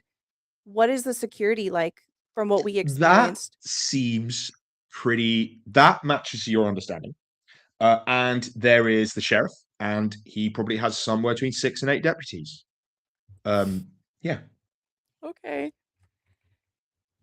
I'll just like So, straight up be like, speaking "Oh, of the sheriff and his yep, 6 okay." to 8 deputies, I think we're cutting back to combat. Uh, What? right? So No. this No, it's just a the really key is stern clicked. conversation. So you're going to try. You say you're going to try stun this woman as she attempts to like kick the door down, barge into the deputy, and just go for the door. Right? So just to level set, I get the sense that she is trying to bolt, like rather than try to go with me, she's just trying to bolt right past me, right? 100%, yeah, yeah, yeah. Yeah, I'm She gonna might take you with her, but she just wants to go. yeah, I'm gonna try to oh god, do I stun her? Do I stun the deputies? How am I playing this? You know what? I'm bluffing my way, so I'm gonna try to stun her. Okay, cool. Um, So this is a. I don't think we need to do a full initiative because if she's getting a surprise round, this deputy is probably going to drop because, like, I imagine they're a goon in Orbital Blues terms, and whereas to hit her, you are going to need an attack roll, basically. So, 2 dice. This weapon is it's a melee weapon technically, isn't it? Yeah. So that's going to be a savvy check.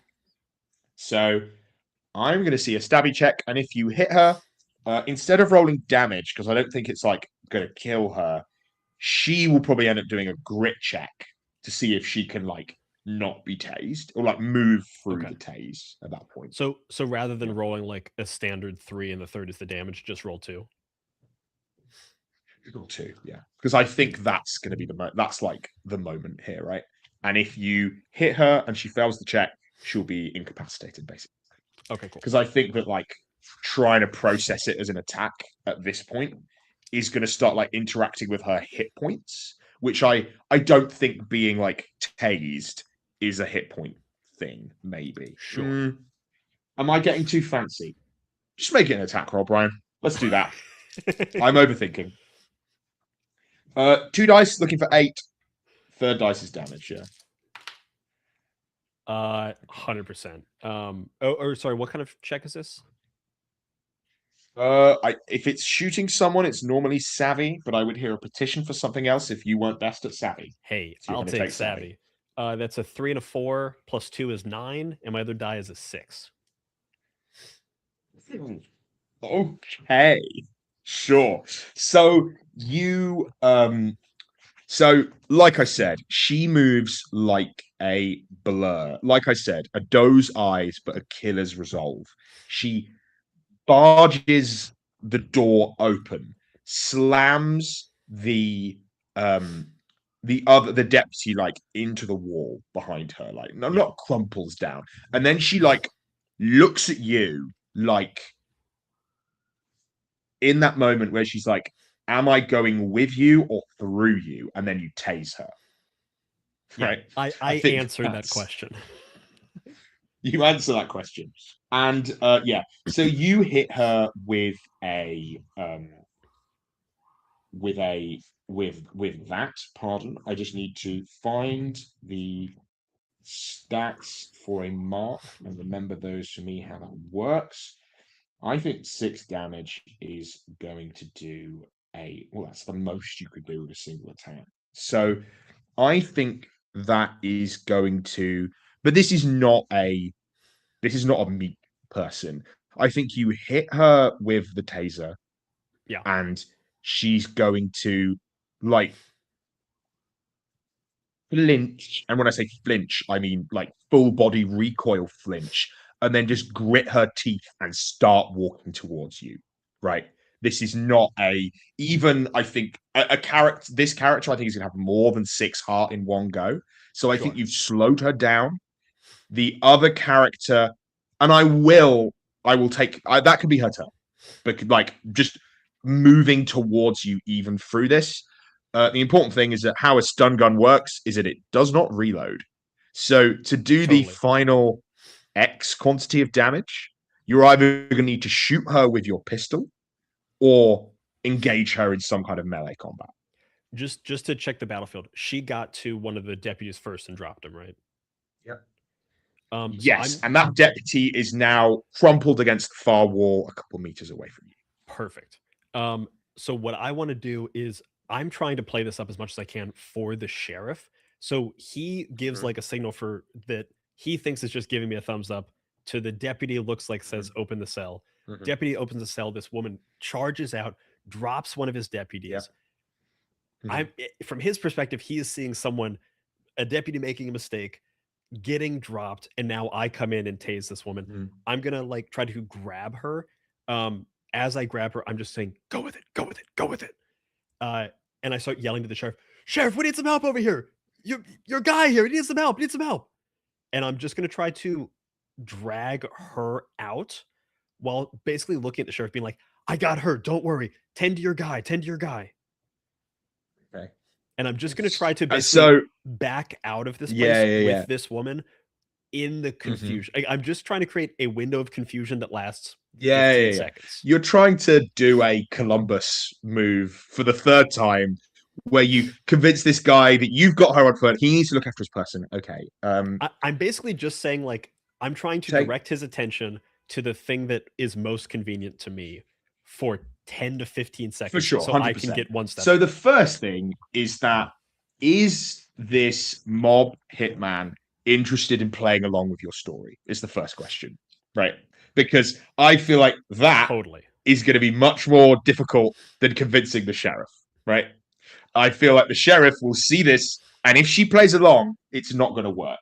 So what I'm actually going to do is I'm going to have her roll a savvy check to see if she's smart enough to listen to you, or if she's going to try punch her way out of this problem, right? Can I Because your plan is absolutely good. You go ahead. can I give her the upper hand in some way?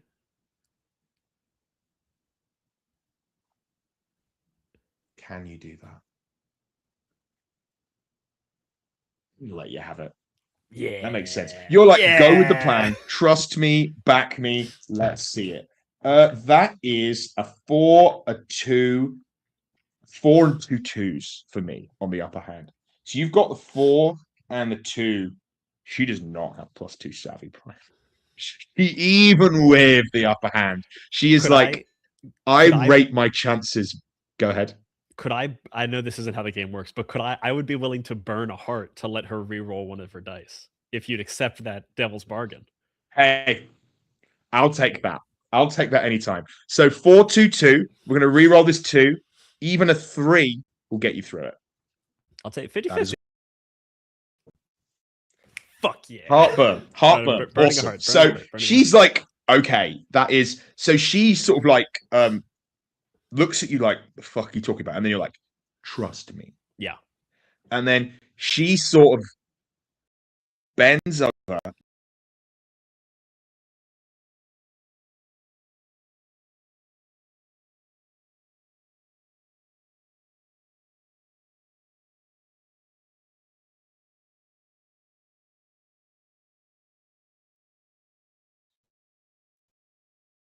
The sheriff comes in.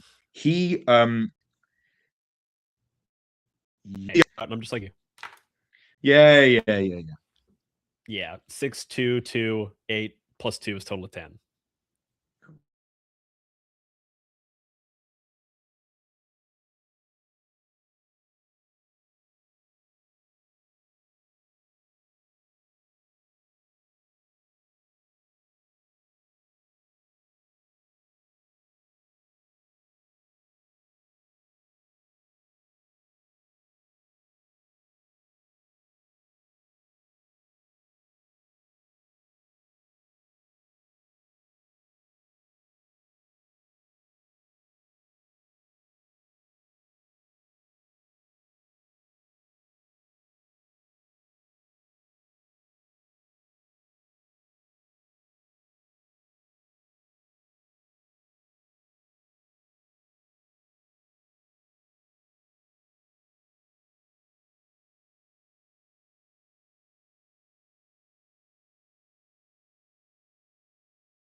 We'll be back in about 60 seconds after we make a couple technical adjustments and keep on playing.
Okay, thank you. While we were dealing with those technical difficulties, we did actually end up playing a tiny little bit more Orbital Blues while you guys weren't on stream before we noticed.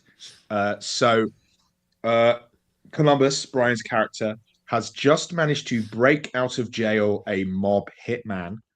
And we were just at the point where, did you say you were going to leave the sheriff's station and then use your handcuffs to lock the door behind you so they couldn't get out?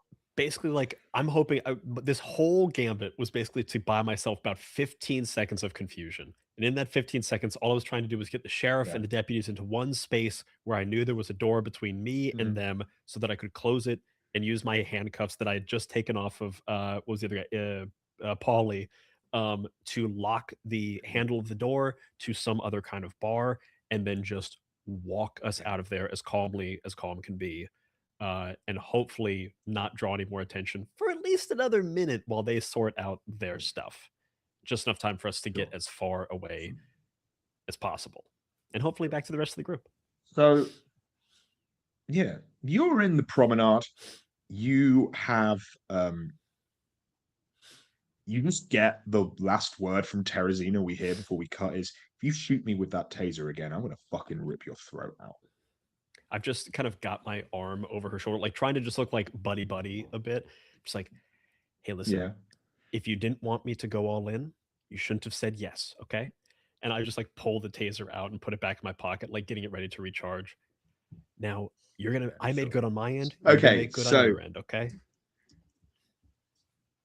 So at this point, I think we're going to cut back to the auto repair shop. Delmar is chatting with Greg Portuck at the moment. Yorkshire is like I'm laying face sitting down somewhere nursing a hangover. I'm laying face down on the ground because it's the coldest thing in this room. Yeah, I think Delmar is pointing up at the race ship called the Mother of All Hangovers, and is like, "This guy knows something about these, huh?" And is like just nudging Yorkshire with her foot. Hey, I've got a thing for this. You know what I do as my you've had a Bloody Mary. Yeah. So I've got this thing where all of the parts of a Bloody Mary, like the acidity, the ginger, the bits, the kind of, it can be a little bit sweet sometimes. You take the vodka out of it, perfect hangover cure. You ever tried it? Actually, I have heard about that. Shit. Yeah, I've heard about that. One of my good friends taught me that one. Do you have any of that stuff on you? Brother, yeah, no, I can sort you out. Let's and then he like he goes into his desk and like pulls out like literally like a tin of like a tube or a tin or something and starts making you a hangover cure. Anyway, while that is happening, and your favorite hangover cure is being explained to you by a portly elderly gentleman. I say elderly. He's not old. The I old love racer. that this guy just has all the ingredients in episode- his desk. As you do. Yeah, in his desk, in the bottom drawer of his desk, beneath like the pens and the tax paperwork, are his hangover cures. He has Are you saying 4 spaceships, and 3 of them are named after drinking. Right? That is a good point. Like, yeah, Yeah. that's fair. Yeah. I keep Tabasco in all of my Yeah. desks. I don't know what's weird about that. Honestly, It's I actually, did yeah, used to have well, like a bottle of hot sauce I'd always have when I'd go out to eat or something, because usually there's not enough spice going on in the places I'm going to. Hell yeah. keep it in Unfortunately. the bag. Absolutely. Cool. So as you guys are having this conversation, Range Diet is chatting with you, and she's like, "So here you come around, you've got a small talk around." She's like, "Could you do me a favor? I'm working here. I'm going to be on shift for a little bit.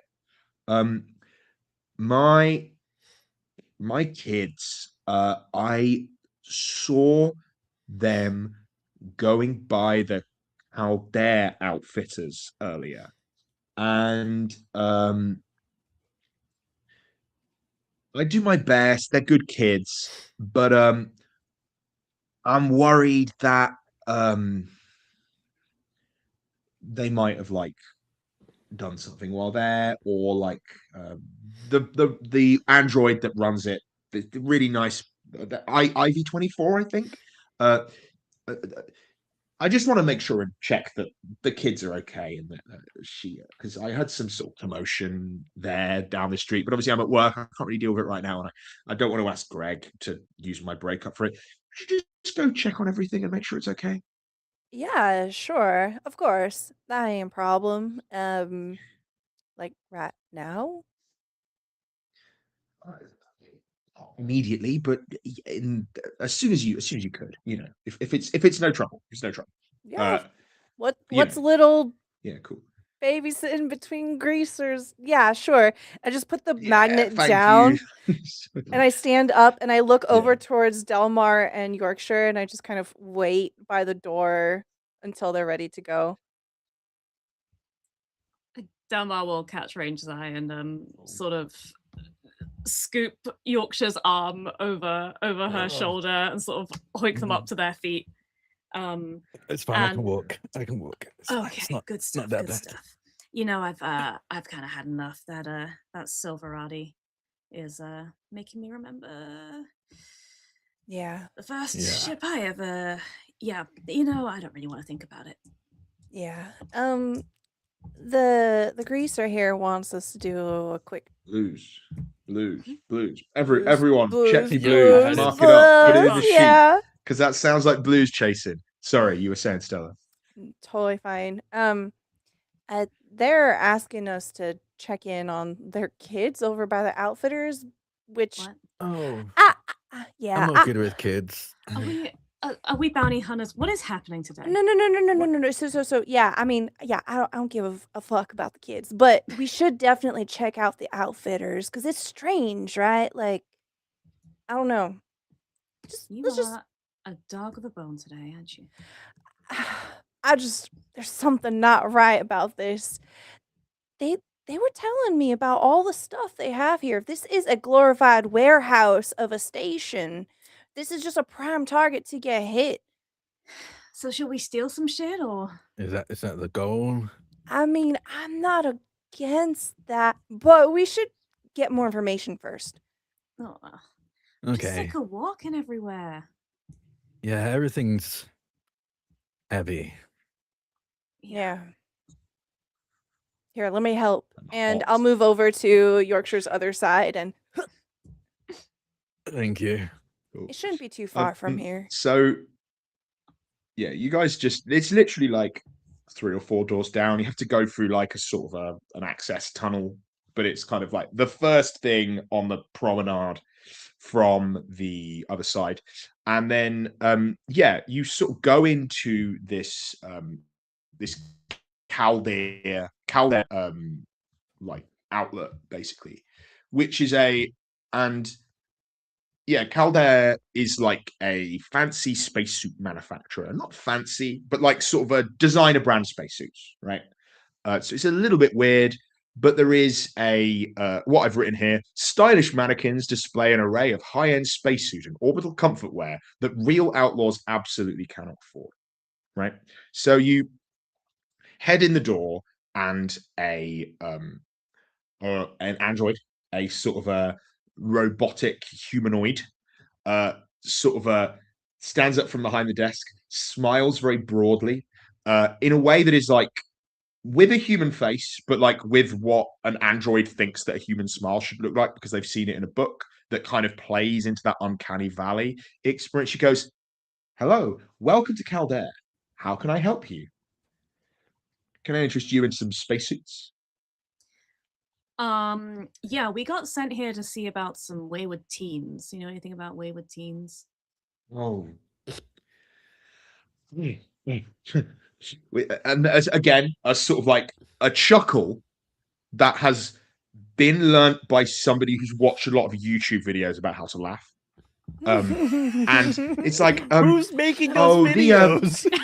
Who's making the video about how to laugh? The neurodivergent community.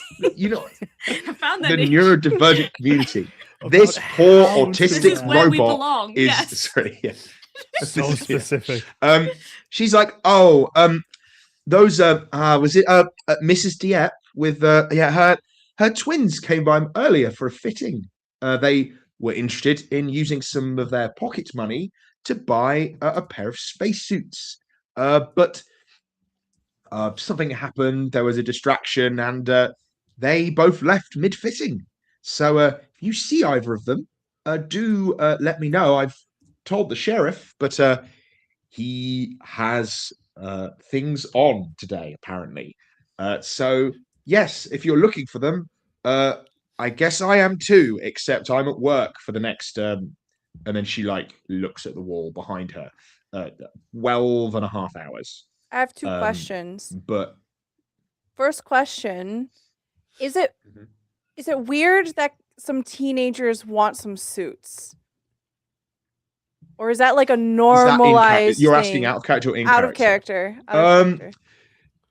Two children wanting to use their pocket money to buy a pair of spacesuits is not normal or sensible, especially these spacesuits, because they probably don't have that much pocket money, right? You know, this is like the equivalent of a Burberry's or something. I say I picked a British brand, like that's going to help. A fancy designer brand of spacesuits. You guys have Burberry's, right? You guys Yeah. Like the equivalent of a Burberry's. And them wanting to do that, if their mum is like the mechanic on the station, is not like normal at all. What's the second question? Second question's in character. What kind of distraction was it? I heard that there was a loud noise or something. There was a gunshot went off, I think, and it startled me a little bit. I wanted to check that the commerce was all right, and then the two kids were not there anymore. And I thought, were they hiding somewhere? Had they taken everything off? No. Oh. So if you see any children or any spacesuits, it was the summer '93 lime green, and then the new Columbia Archon model that's just come off the belt at it's absolutely the rage of the belts right now. Oh, so they made off with the suits. Well, yes, they did. Like I said, I've let the sheriff know, and he'll be on it shortly, I'm sure. He started stealing at 15 too. Jelly, while they're having this very sensible conversation, Delmar is going to try and steal one of the suits and shove it into her bag. These are worth money. I love that. Yeah. Okay. We have really devolved into crime. A spacesuit is going to be quite big to fit into a bag. You could certainly get something smaller, like the gloves, but most of the spacekins are like on mannequins. Yeah, you could get a pair of gloves pretty easy, like a pair of like work gloves We'll get some nice that gloves. would go over a spacesuit, the sort of outerwear. Hey, if they're from this place, they're still Roll me a pricey. savvy check. Savvy check. Yeah. Does my They are, no, still, it would still be worth a couple credits. Yeah. does my light fingered ahead. gambit come into effect here? I think, or is it? Absolutely, that should help. It's What does light finger do? I Rules think as it's written. upper hand when you're detecting security measures or trying to circumvent them.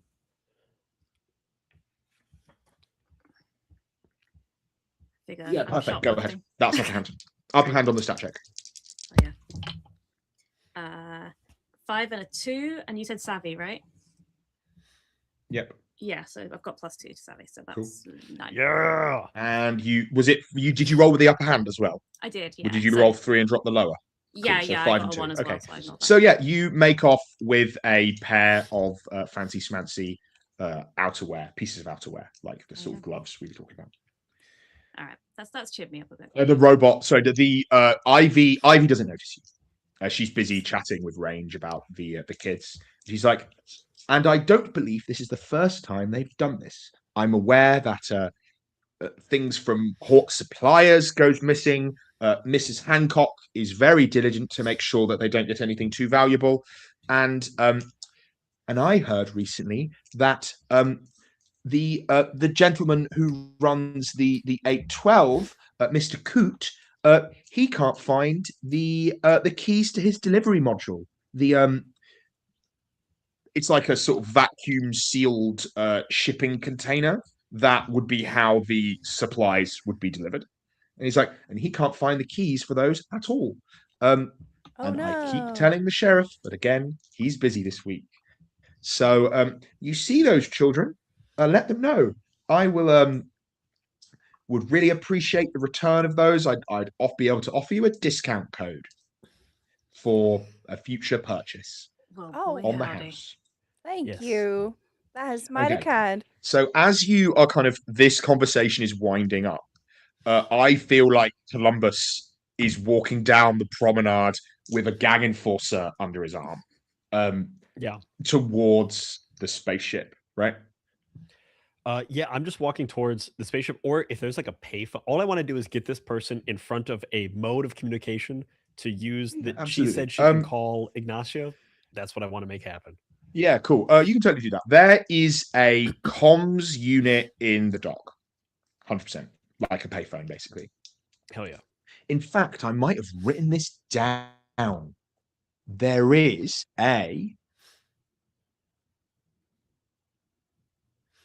for their communications long-range telephone. Perfect. Good work, me putting it in that module. Great work. So you're able to find you're able to find the payphone and you put her in front of it. Do you have your friends with you at this point? Have you gathered everyone up? I think as we're walking, you've walked past them. You've seen each other. Okay, yeah. As I walk past them, I've seen them. If I've seen them, I would like this woman to roll initiative because I'm going into combat with her immediately. Oh no! Okay, right now, are you? Yes. Okay, sure. I mean, that's totally fine. So,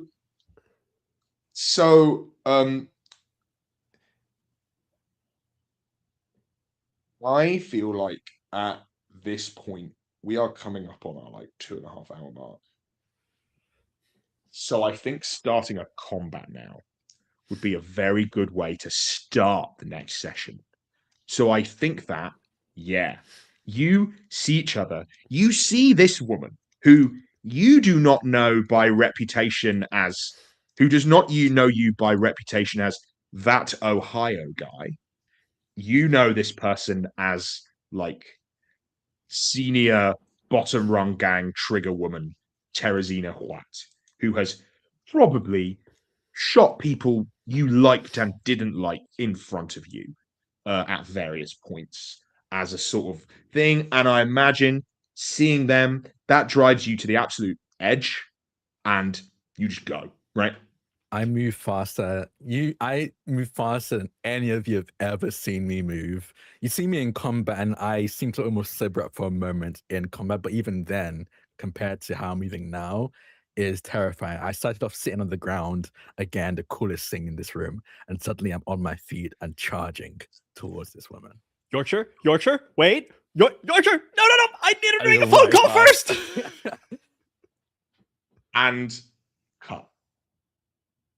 Yeah. So I hope everyone enjoyed that episode of Orbital Blues Actual Play. We've been playing an adventure called Atmospheric Breakup. Atmospheric Breakup is a kind of a toolkit adventure we've been writing for Orbital Blues that I've been putting together that essentially allows you to make a character who rolls into the troubles of your players. In this case, it's this Ignacio Braun figure of the Bottom Rung gang, and then kind of fashion a toolkit for that character to then come after this station, hopefully with the intent of forcing some kind of confrontation with these players. It sounds like that is coming to the head, and I imagine there's a possibility we'll see Ignacio show up at least on the telephone in the first few minutes of next episode. But yeah, if you are interested in finding out more about Orbital Blues, and for some reason you haven't picked up you haven't looked at any of the crowdfunding pages, you go to BackKit, you look for Orbital Blues Month, you'll be able to find all 6 of the amazing projects, including Outlaws and Corporations, including F Infinity, which we've talked about. We've seen there's Jupiter in E flat major. There is oh my god, there is Fistful of Stars.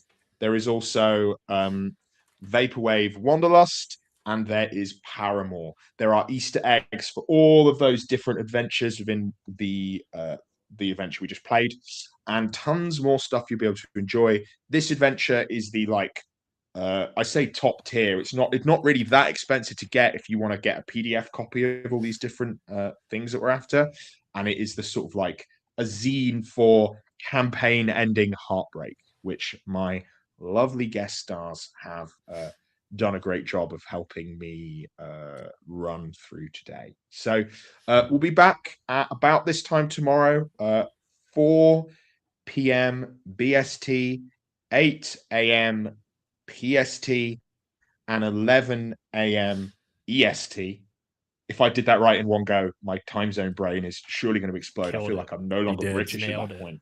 And we'll be here with some more Orbital Blues. But just before we sign off, we want to go through a quick stars and wishes for the next session, just like going basically through some safety tools.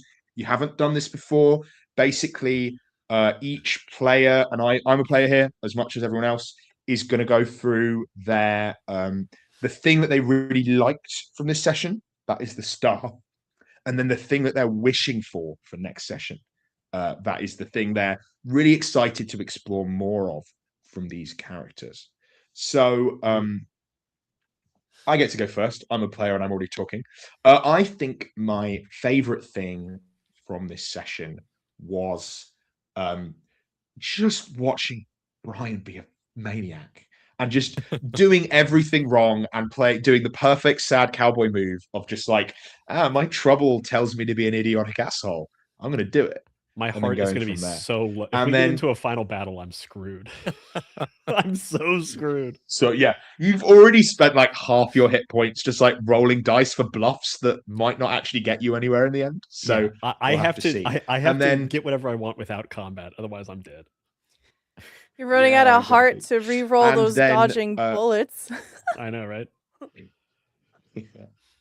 And I'd say my wishes is for everyone else to make as many terrible choices as Ryan has done this session and drive these characters like they've been stolen. To be clear, that's not an instruction. That's not me telling anybody they've done anything wrong. But just like, yeah, let's have some more chaos in part 2. I'm really looking forward to it. Oh yeah. We'll go in reverse player order this time. So, Drac, what about you? Stars and wishes. Yeah, star.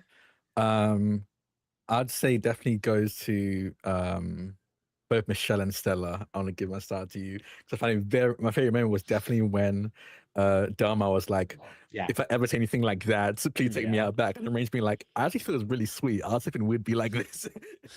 I loved how clearly close they are, but clearly how not on the same page of affection they are. I really enjoyed that. That was very funny to me. It was a gorgeous moment. Agreed. My wish, I don't know. My wish is more chances to get drunk, I guess. All of my stuff have to do with either drinking or not drinking for a long time. And since we don't have enough, we're not going to be playing for too long. I guess I have to go with the heavy drinking aspect of my troubles. So yeah, definitely that. Okay, Michelle, stars and wishes for you and for Delmar as well. For me, I think my star is just really happy that Delmar got to have a little interaction with everybody. I really like the character relationships that we built. I think it can sometimes take a while to get those forward, but not just with Delmar, but everybody's little interactions are so fun and lovely and just really rich. And I think we've built just a really funny band of misfits, and I really enjoy that. So just star for everyone's little interactions. I won't name them all, but there were so many little moments of character which I loved. I think my wish is just like the lovesick character. It's all about missing this guy, and we haven't met him yet. So I expect this wish will come true. That I just want to see how Delmar reacts when she finally is faced with this person that she really doesn't want to see, and how that just leads into her being more chaotic. And she already started kind of chaotic, but I think it's going to go off the rails once she has to be faced with this person she doesn't want to see. So that's what I'm looking forward to for sure. The incidental shoplifting was a lovely moment. If kids can get away with it, then obviously I can. Yeah, and like probably it was just those kids took those too, right? I don't worry about why they're missing. It's fine. They stole 2 suits and some gloves. These kids. Women size 7. Crazy.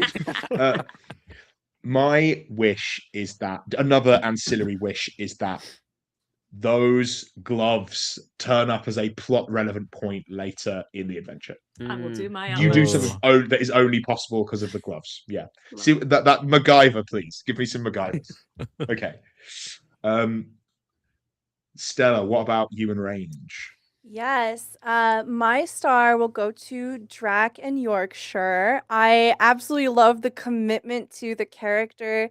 It can definitely, like, from like a performer's point of view, it can definitely be like a bit difficult to stick to the bit of like, yeah, I'm going to play a character who's got their head down on the table, and just taking that and then having this explosive reaction to the lieutenant. I loved it. I'm so excited for next time. Such a great way to show your character and the build up there. For my wish, I I wish for lots of violence next episode. With my character being in too deep, one of the reasons why she realized that things have gone too far revolves heavily around the violence. So I imagine I'm going to start grinding all of my blues next episode once that happens. And I'm really excited to potentially use my giant wrench that I have as my weapon. I don't have any firearms on me. Hell yeah. Oh yeah. Thank you. Cool. Brian, what about Columbus? I think moment at the end of Drac for stars of Drac coming in and attacking this one. And I was in my head, in my player head, I was just like, great, I did all the hard stuff. Now I just have to get this woman to a phone. And Drac was like, no. No. Additional speed bump, please. No. The moment Jelly was like, no, you see them, I'm like, oh, I'm so sorry, Brian. I spent so much heart to do this. All that hard work. But I'm really, my like wish is really, I'm just most excited to see the scene right after this combat, kind of no matter how the combat goes, because it's going to be all of us now very clear of like kind of who's on what side and where Columbus wants to go, where Delmar doesn't want to go, where everyone's like kind of keyed in. And I think that's going to be an exciting moment of like pseudo PvP or like just arguing, people arguing with each other, trying to figure out like, okay, what direction is this crew going? And if we're at cross purposes, how is that going to shake out? Yeah.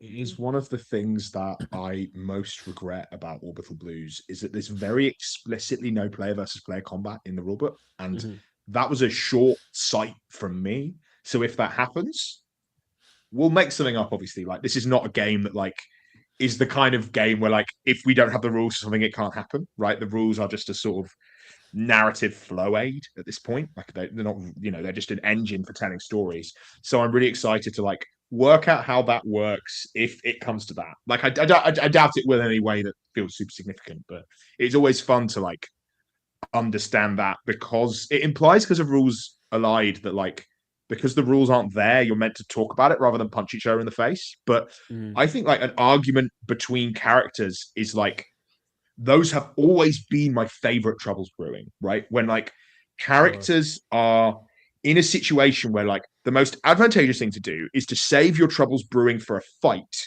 and then like use it to help you beat up a bad guy, right? But if you're using it to tear the ever-loving shit out of someone you love, right? Because that's fundamentally what these characters have to be to each other, in that they live and work together and are in the same place. That is like some of my moments that I found the most beautiful in like GMing some of my Orbital Blues games at home. So yeah, really excited. Okay, that was our stars and wishes. I've got some stuff to make sure that I build into next session, although I think I was probably going to try do most of them anyway already. But it's good to know that the stuff I was planning was on the right track. I'll see if we can, get you some violence, make sure we have that nice resolution scene, have our character come in, and then Drac, what was your wish again? My wish is to get drunk. To keep sure. Brother, I can make that happen. We can make that happen. That is all good. We can make that happen. Yeah. So thank you so much for joining us here on the stream. Tony, do you have any like +1 EXP outro stuff you need to do? I do. I'll do our standard stuff. Also, welcome Find Out Productions for rating us with a party of 13. We're about to finish also. We're in the middle of a 2-part series. This is part 1 of our Orbital Blues Atmospheric Breakup series. If you want to come back tomorrow and check out part 2, we'll be on at 11 a.m. Eastern time. You can check out part 1 over on our YouTube channel right away. That's youtube.com/+1exp. We've got a couple great things coming up here, including part 2 of this adventure tomorrow. This week on Wednesday, we've got our monthly Show Me Your Moves stream with myself and Aaron King. We've got guest Jeremy Strandberg, creator of the much anticipated Stone Top, who's also going to be running a 4-part actual play for us in May with an absolutely killer cast. So hit follow here on Twitch or wherever you're watching to get notified when we go live for that. You can support everything we do over at +1exp.com, and you can find out more about Orbital Blues Month at ttrpg.link/orbitalbluesmonth. It'll take you directly to the collection of all 6 projects, and if you back all 6 at that digital level, you're going to get the Atmospheric Breakup supplement included. But with that said, we've never figured out a good way to end streams here on +1 EXP, and at this point, we're not interested in figuring one out, so we're all just going to have everybody wave at the camera until I take us off air. Adios. See ya, Space Cowboy.